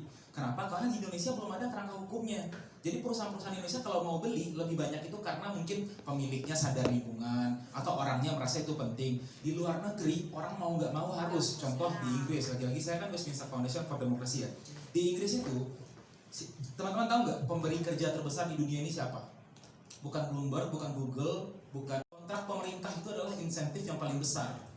Di negara-negara maju, kalau perusahaan belum bisa net zero itu artinya berapa emisi dia keluarkan. Bukan berarti dia nggak boleh ngeluarin ya, boleh ngeluarin emisi. Tapi kalau lewat dari threshold, jadi ditetapkan nih thresholdnya misalnya Bayana punya perusahaan dikasih boleh ngeluarin emisi dalam setahun 50 gigaton. Dia keluarin 55 gigaton boleh, tapi 5 giganya bayar. Itu yang namanya offsetting, itu kita beli di bursa karbon. Nah PR-nya adalah di luar negeri orang mau nggak mau harus beli, karena kalau dia nggak net zero dia nggak bisa dapat kontrak pemerintah, ada insentif. Di Indonesia nggak ada, makanya nih kalau di DFD kita agendanya sekarang sama DPR, apalagi di Golkar kan ini ada Bang Muhammad Jaya ya, Ketua Komisi 12 gitu. Kita lagi ngejar supaya Indonesia komitmen untuk bikin RUU perubahan iklim, bukan kemudian untuk bilang nggak boleh nambang, nggak boleh ini, nggak boleh itu, tapi supaya yang katanya tadi 3.000 triliun. Kalau kata Bang Kamrul Samad, Gerindra 8.000 triliun. Tapi kalau 10 ekonom lainnya ketemu lagi angkanya beda gitu. Tapi intinya betul kita punya potensi perdagangan karbon yang besar. Kita nggak akan pernah bisa realize itu selama kita masih bergantung sama sistem voluntary. Dimana kita berharap orang mau karena itu baik gitu. Nggak bisa gitu. Karena nggak semua orang mau hal yang baik buat semua orang. Some people pengennya baik buat dia atau buat kelompoknya. Terakhir, kemudian tadi peran anak muda. PR-nya memang gitu. Yang pertama kan tadi yang saya mulai tadi presentasinya adalah dengan komunikasi publik terkait perubahan iklim itu sangat rumit. Nggak mungkin kita bikin modul misalnya berbicara perubahan iklim dengan petani, perubahan iklim dengan ini, perubahan iklim dengan pemulung, perubahan iklim ini nggak bisa gitu. Karena akan playing catch kita kan. Kayak muncul lagi kategori demografi yang baru, kita harus bikin lagi yang baru. So what we can do adalah yang saya suka dorong adalah sebenarnya partai politik betul tadi potensinya paling besar. PR-nya adalah ada disconnect antara masyarakat sipil sama partai politik. Masyarakat sipil adalah musuhnya politik, politik adalah musuhnya masyarakat sipil. Jujur kayak gitu sekarang kan ya. Kenapa? Karena nggak ada keterbukaan gitu. Contohnya, orang mau misalnya tahu bagaimana sih proses persetujuan misalnya sebuah proyek diterima oleh pemerintah. All people are asking for adalah akses ke dokumennya misalnya, atau diberi kesempatan sebelum ditetapkan, undang kami konsultasi, betul boleh nggak, menurut kami gimana, that's it. Prosedur, namanya procedural rights. Nanti mungkin kita sesi kedua gitu ya, diskusi lagi panjang lebar tentang legal rights, substantive rights sama procedural rights. Jadi sebenarnya demokrasi kita ini masih belum sampai di tahap procedural rights, hak proseduralnya belum terpenuhi. Jadi kita belum ngomongin kemudian nanti gimana kalau dia dilibatkan, keinginannya nggak terpenuhi, dia demo lagi, ya udah. Maksudnya bukan ya udah jangan dipikirin, tapi minimalnya proseduralnya harus tepat gitu. Jadi kalau ditanya partai politik anak muda harus ngapain, menurut saya paling bingung sebenarnya ya, isu perubahan iklim ini inevitable. Dia udah terjadi, lagi terjadi. Yang tadi bilang Vanuatu udah kehilangan negaranya. Kalau dibilang ini ada Bang Aceh di sini, di Indonesia bukan belum terjadi, belum ketaker aja karena ada 17.000 pulau. Siapa sih yang tiap hari ngecekin mungkin BIG gitu ya, Badan Informasi Geospasial, tapi kita belum tahu aja udah banyak. Kalau teman-teman buka di Google Maps, cari Morosari Demak, itu masih kayak solid. Tapi pergi ke situ air semua, udah tenggelam 12 dusun gitu. Warganya udah nggak ada, warganya udah pindah gitu. Nah itu data-data itu kita belum tahu tuh, dan setiap hilang itu bukan cuma kita kehilangan teritori, kita kehilangan warga. Kalau urusan pemilu, distrik dapilnya berubah tuh, orang yang tadinya dapil sini pindah ke dapil sini. Jadi ini sangat politikal sebenarnya, tapi ada disconnect antara apa yang diinginkan warga dengan apa yang menurut partai politik penting. Bentuknya adalah jangan kemudian dikodifikasi seolah-olah ekonomi di sini, keberlanjutan di sini. No, itu harus jalan bareng gitu. Mau ngapain sih? Mau ngeruk batu bara sampai habis kemudian bilang bahwa oh ini kebutuhan GDP kita sampai $100.000, tapi kemudian keluar rumah aja nggak bisa karena udara udah nggak ada buat dihirup. Mestinya jadi yang perlu digeser itu tadi yang kata Mas Akbar di awal, kita harus geser dari cara berpikir ekonomi ekstraktif yang cuma pembangunan nggak mikirin ya. Kalau pembangunan terus nggak dikontrol, at some point it implodes, meledaknya di dalam, ya kan? Meledak di dalam, hasil pembangunan itu nggak ada hasilnya lagi gitu, loss gitu. Makanya kita sekarang menawarkan nih cara berpikir green economy, ekonomi hijau. Gimana cara berpikir ekonomi? Oke, kita kejar pembangunan, but it has to stop at some point, harus ada thresholdnya. Kalau nggak ada thresholdnya, kita kebablasan. Kita bangun terus, terus kita nggak bisa ngapa-ngapain juga dengan hasilnya gitu. So what's the point? Jadi salah satunya misalnya aku mumpung Mbak Yana di sini, aku maaf panjang, jadi lebih panjang. Tapi salah satu poin penting adalah ini tuh bukan sesuatu yang masalahnya kenapa kita harus ikut aturan orang. Problem is the world goes on without us. Di Eropa mulai 1 Januari 2026 diterapkan namanya aturan EU CBAM, Carbon Border Adjustment Mechanism, sebagai respons terhadap negara-negara lain di luar Uni Eropa itu kan nggak ngikutin nih aturan karbon. Jadi artinya harga energi di Eropa sama harga energi di luar Uni Eropa lebih murah di luar. PR-nya orang produksi barang, jadi yang mau diterapkan tahun depan itu adalah metal, baja, sama industri berat. Bayangin Indonesia tuh banyak loh produksi baja, metal, segala macam. Kita sekarang Indonesia bisa jualan ke negara lain.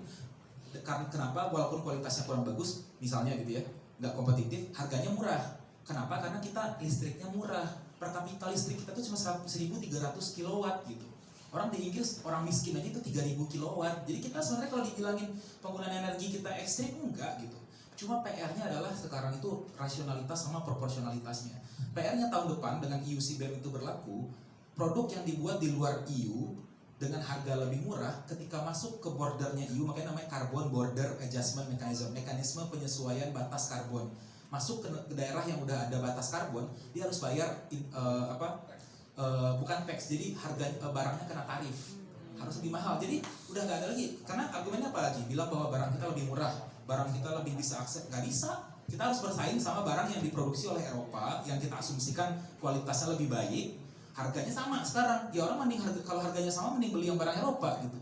So kita ini jadi playing catch nih kalau kita nggak mau serius dan tegas. Kalau kita cuma bilang, oh iya nanti kita tunggu lagi, terus kita balik lagi kantong plastik diganti kantong tas, nanti kantong tasnya sekali makan dibuang kayak pointless gitu. Saya jujur, saya dari kecil kayak kan botol minum, sendok semuanya saya bawa gitu. Tapi emang nggak saya pakai. Saya kayak kalau dikasih razia habis ini dikasih goodie bag saya tolak gitu. Karena nggak butuh lagi. Pernah nggak lihat orang makan McD sekarang selalu dapat goodie bag kan ya? Bayangin saya berapa kalau di apartemen tuh sering banget lihat kalau lagi buka buang sampah gitu kan. Buset isinya bisa 5-6 sekali saya lihat tuh bisa 5-6 kantong McD. Saya kayak ya kalau ujung-ujungnya kantong kain di sekali pakai langsung buang, it's pointless, mending pakai plastik. Jadi kayak solusinya nggak bisa temporer, dari kata Mbak Yana, solusinya harus sistemik, harus kebijakan. Makanya anak muda harus masuk. Kalau nggak istilahnya ini yang buat terus kita yang kecewa gitu ya, jadi kita harus ini. Gitu.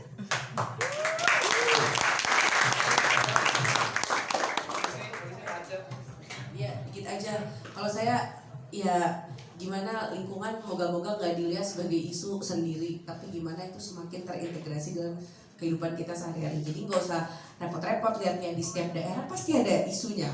Tadi Mas di Maluku ya, ini kita bisa tenggelam. Mungkin teman-teman di Riau beda lagi, kita sering kebakaran hutan kalau ada waktu-waktu tertentu. Jadi isu lingkungan itu kembali lagi mempengaruhi hajat hidup orang banyak. Sebenarnya semakin kita menaruh itu di dalam center kehidupan kita sehari-hari, otomatis itu akan bergerak lebih cepat daripada kita tiba-tiba ngomongin perdagangan karbon. Itu barang, maaf, itu kayak gaib ya, kita tuh nggak tahu, nggak bisa lihat, kecuali mungkin orang-orang yang sangat passionate atau fokus di bidang itu.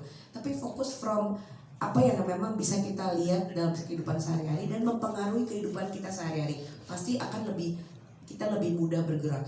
Orang di Jogja udah nggak bisa lagi buang sampah karena TPA-nya udah ditutup. Itu pasti kan membuat tergerak, dan yang pasti yang lebih concern anak muda, karena nih ya insya Allah umur kita lebih panjang, berarti ini kita dampaknya akan kerasa lebih lama. Jadi semakin kita menaruh lingkungan itu di tengah-tengah, insya Allah, dan yang lebih dekat dengan kehidupan kita sehari-hari, gerakan kita ke depan itu akan semakin lebih mudah tanpa harus terbebani dengan wah ini ada sistem ini, metodologi ini. Jadi mungkin itu dari saya. Terima kasih. Baik, kita beri tepuk tangan untuk kedua narasumber. Teman-teman, nanti mungkin kalau pertanyaan terbukanya karena waktu ya sekaligus buka bareng aja ya. Ini saya persilakan Bapak Aceh Hasan Sadzili, senior kita, mentor kita semua, Wakil Ketua Umum DPP Partai Golkar, Ketua DPD Jabar, apalagi Ketua Dewan Pengurus Jawa Barat Institute, dan terakhir menjadi Gubernur tanpa pilkada. Kita sambut dengan kemuliaan yang mulia Pak Aceh untuk menutup, memberikan closing remarks terhadap kita semua. Mau penutupan, persilakan Pak.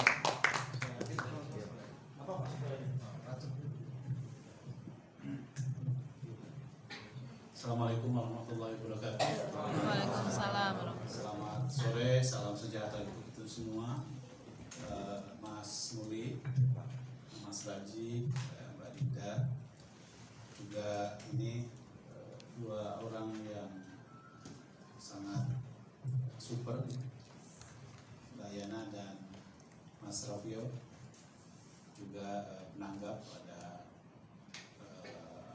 biasa, ada Mas Ibnu, ada Mas Rohan, Mbak Bena, dan teman-teman sekalian yang saya banggakan. Pertama, saya kira isu ini penting sekali ya untuk terus kita gaungkan, karena ini menyangkut dengan sustainabilitas semesta dan keberlanjutan manusia. Memang Golkar Institute melalui Mas Muli dan Mas Raji dan teman-teman ini secara rutin kita menyelenggarakan pembahasan atau diskusi soal lingkungan, karena memang bagi kalangan dunia politik isu lingkungan itu menjadi tidak menarik disebabkan karena soal kesadaran elektoral yang belum dipahami secara utuh oleh masyarakat. Tetapi tentu ini memerlukan satu ya saya kira kesadaran kita semua bahwa dampak dari krisis iklim maupun krisis lingkungan itu pasti akan mempengaruhi terhadap keberlanjutan lingkungan kita semua dalam berbagai aspek. Tadi kalau Mas Rafio menyebut bahwa kasus misalnya seperti tenggelamnya beberapa pulau dan lain-lain gitu ya, itu saya kira dampak yang paling ekstrim. Tetapi jauh daripada itu, Indonesia merupakan negara yang paling sangat potensial bagi terjadi krisis iklim, karena kita adalah negara supermarket bencana. Ya, kita ini apa sih yang nggak ada di Indonesia bencana?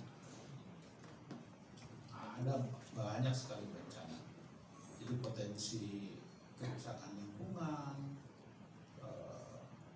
termasuk juga bukan hanya bencana hidrometeorologi, tetapi juga soal misalnya perubahan iklim itu mempengaruhi terhadap ketahanan pangan kita. Nah, isu-isu tersebut saya kira memang harus terus-menerus kita gaungkan karena ini menyangkut sekali lagi terkait dengan berbagai persoalan yang dihadapi oleh kita langsung. Beberapa ya terjadi banjir di Jakarta, kan masyarakat belum menyadari bahwa tiba-tiba ternyata banjir. Tapi pada saat tidak terjadi banjir nggak pernah sadar gitu bahwa ini berdampak. Ketika misalnya kasus La Nina atau El Nino mempengaruhi terhadap masa tanam dan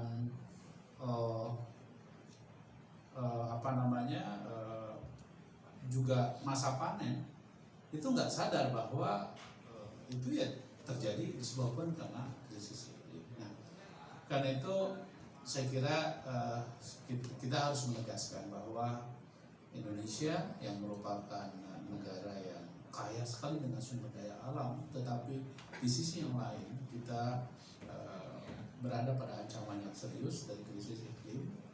Dan karena itu saya kira kita anak-anak muda, jadi saya masing-masing teman-teman ya harus memiliki satu kesadaran penuh tentang bagaimana isu lingkungan, isu krisis iklim ini harus menjadi paradigma yang penting sekali, harus kita pikirkan bersama. Yang kedua, sebetulnya isu tersebut ya secara lebih dilihat dari kacamata politik kerap kali dicurigai gitu. Ini masalahnya itu the bias agenda gitu.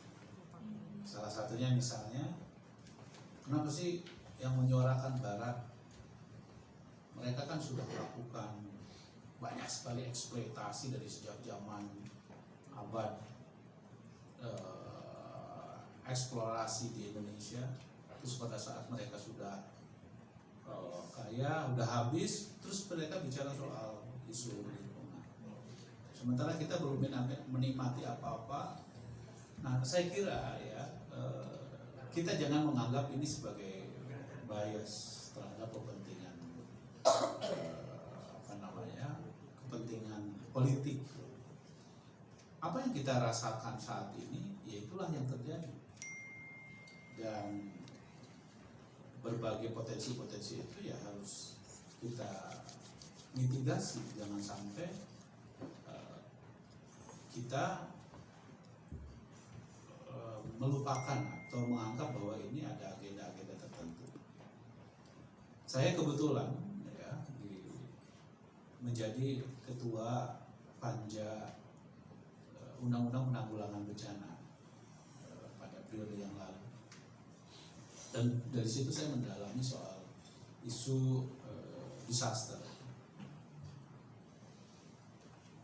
Kesimpulannya sederhana, bahwa ini terkait dengan krisis iklim.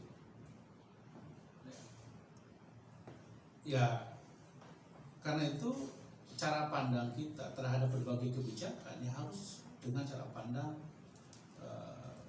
disaster perspektif dalam proses semua kebijakan, dari mulai perencanaan pembangunan, tata ruang dan lain sebagainya. Supaya apa? Ya supaya kita betul-betul memiliki pendekatan yang lebih mitigatif terhadap berbagai persoalan krisis lingkungan yang berdampak terhadap sektor apapun di negara kita. Dan memang kita tidak dilatih untuk, tidak dibuat tradisi untuk menghargai lingkungan. Misalnya yang paling sederhana aja lah, beberapa kali coba kita lihat, kita tidak pernah menjadikan sungai itu sebagai pekarangan depan, tetapi sungai dijadikan sebagai pekarangan belakang. Hal yang sangat sederhana loh. Padahal di negara-negara seperti negara Eropa, di negara maju, ya sungai itu sumber kehidupan, karena itu tidak ditempatkan sebagai pekarangan depan, tidak sebagai pekarangan. Buat kita kan sungai itu tempat buang sampah, tempat buang kotoran, saluran air tanpa dikontrol sedemikian rupa. Nah, hal-hal yang sederhana seperti ini menunjukkan bahwa perspektif soal isu lingkungan ini belum menjadi satu bagian dari cara pandang kita. Nah, karena itu apalagi kalau kita bicara soal agama ya, saya kira banyak sekali dalam ayat suci kita itu menjelaskan tentang kerusakan lingkungan itu disebabkan karena tangan-tangan manusia gitu. Jadi saya kira ya Golkar Institute harus, dan dalam setiap kita pendidikannya selalu memasukkan kurikulum soal lingkungan. Termasuk saya di Lemhanas juga memasukkan lingkungan sebagai salah satu materi yang diberikan kepada calon-calon pemimpin yang dididik di Lemhanas itu.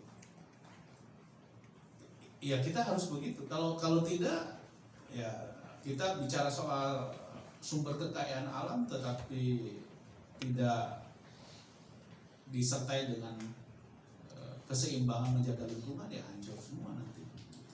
Jadi karena itu saya tadi menikmati diskusi anak-anak muda ini dan saya senang sekali, dan saya kira saya setuju Mas Rafio bilang, bukan Mbak Yana bilang, bukan hanya omon-omon dalam pengertian kita diskusi, ini harus ditindaklanjuti dengan berbagai regulasi yang memungkinkan bagi bagaimana semua kebijakan itu dasarnya adalah juga memperhatikan aspek environment gitu.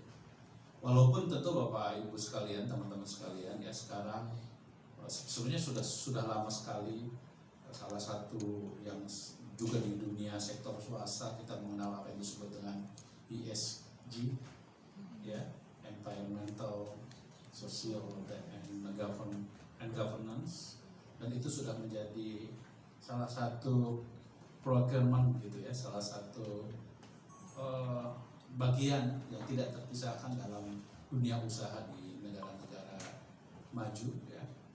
Dan ya mudah-mudahan di Indonesia juga isu tersebut sudah menjadi bagian tak terpisahkan dari governance kita ya.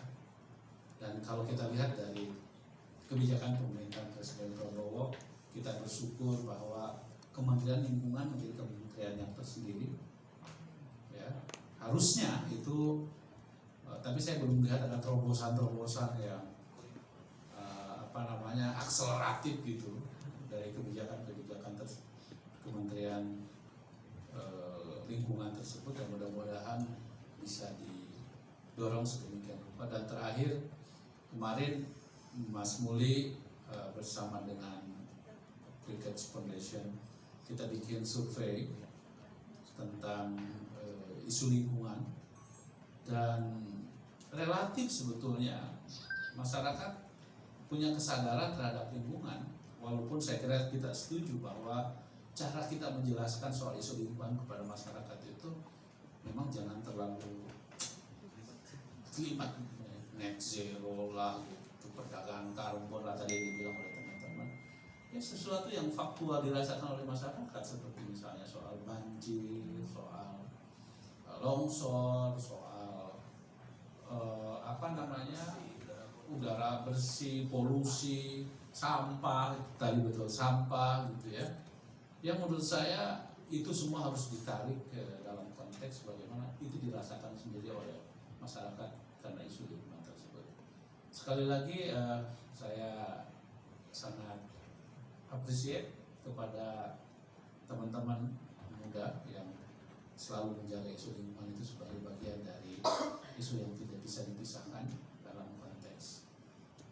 Saya pernah beberapa kali ya, misalnya saya mengunjungi parlemen Jerman, itu Lab Party ya, atau Green Party itu kan salah satu dari 5 partai yang lolos. Yang menarik, orang-orang Green Party itu cara pandangnya luar biasa terkait dengan isu lingkungannya. Salah satunya misalnya ya mereka lebih menjadi salah satu isu yang laku di mata negara-negara Eropa tersebut. Jadi karena itu sekali lagi karena ini sudah mau buka puasa, saya sudah, ya udah, oke. Terima kasih. Selamat untuk kita semua. Selamat berbuka puasa dan nanti akan diumumkan untuk batch selanjutnya Golkar Institute, teman-teman bisa kembali mengabarkan kepada yang lain. Terima kasih. Terima kasih Pak Aceh. Teman-teman, kelas bisa dipakai. Sekarang kalau mau ngobrol-ngobrol, mau tanya sama narasumber, kita ada bukaan di sana, makan malam, sholat di masjid, di musola, lantai M maupun lantai 1 terbuka. Silakan anyone. Dan terima kasih. Saya ucapkan kepada Mas Rafio, Mbak Yana, dan anak muda Hasta Karya Partai Golkar. Kita beri tepuk tangan.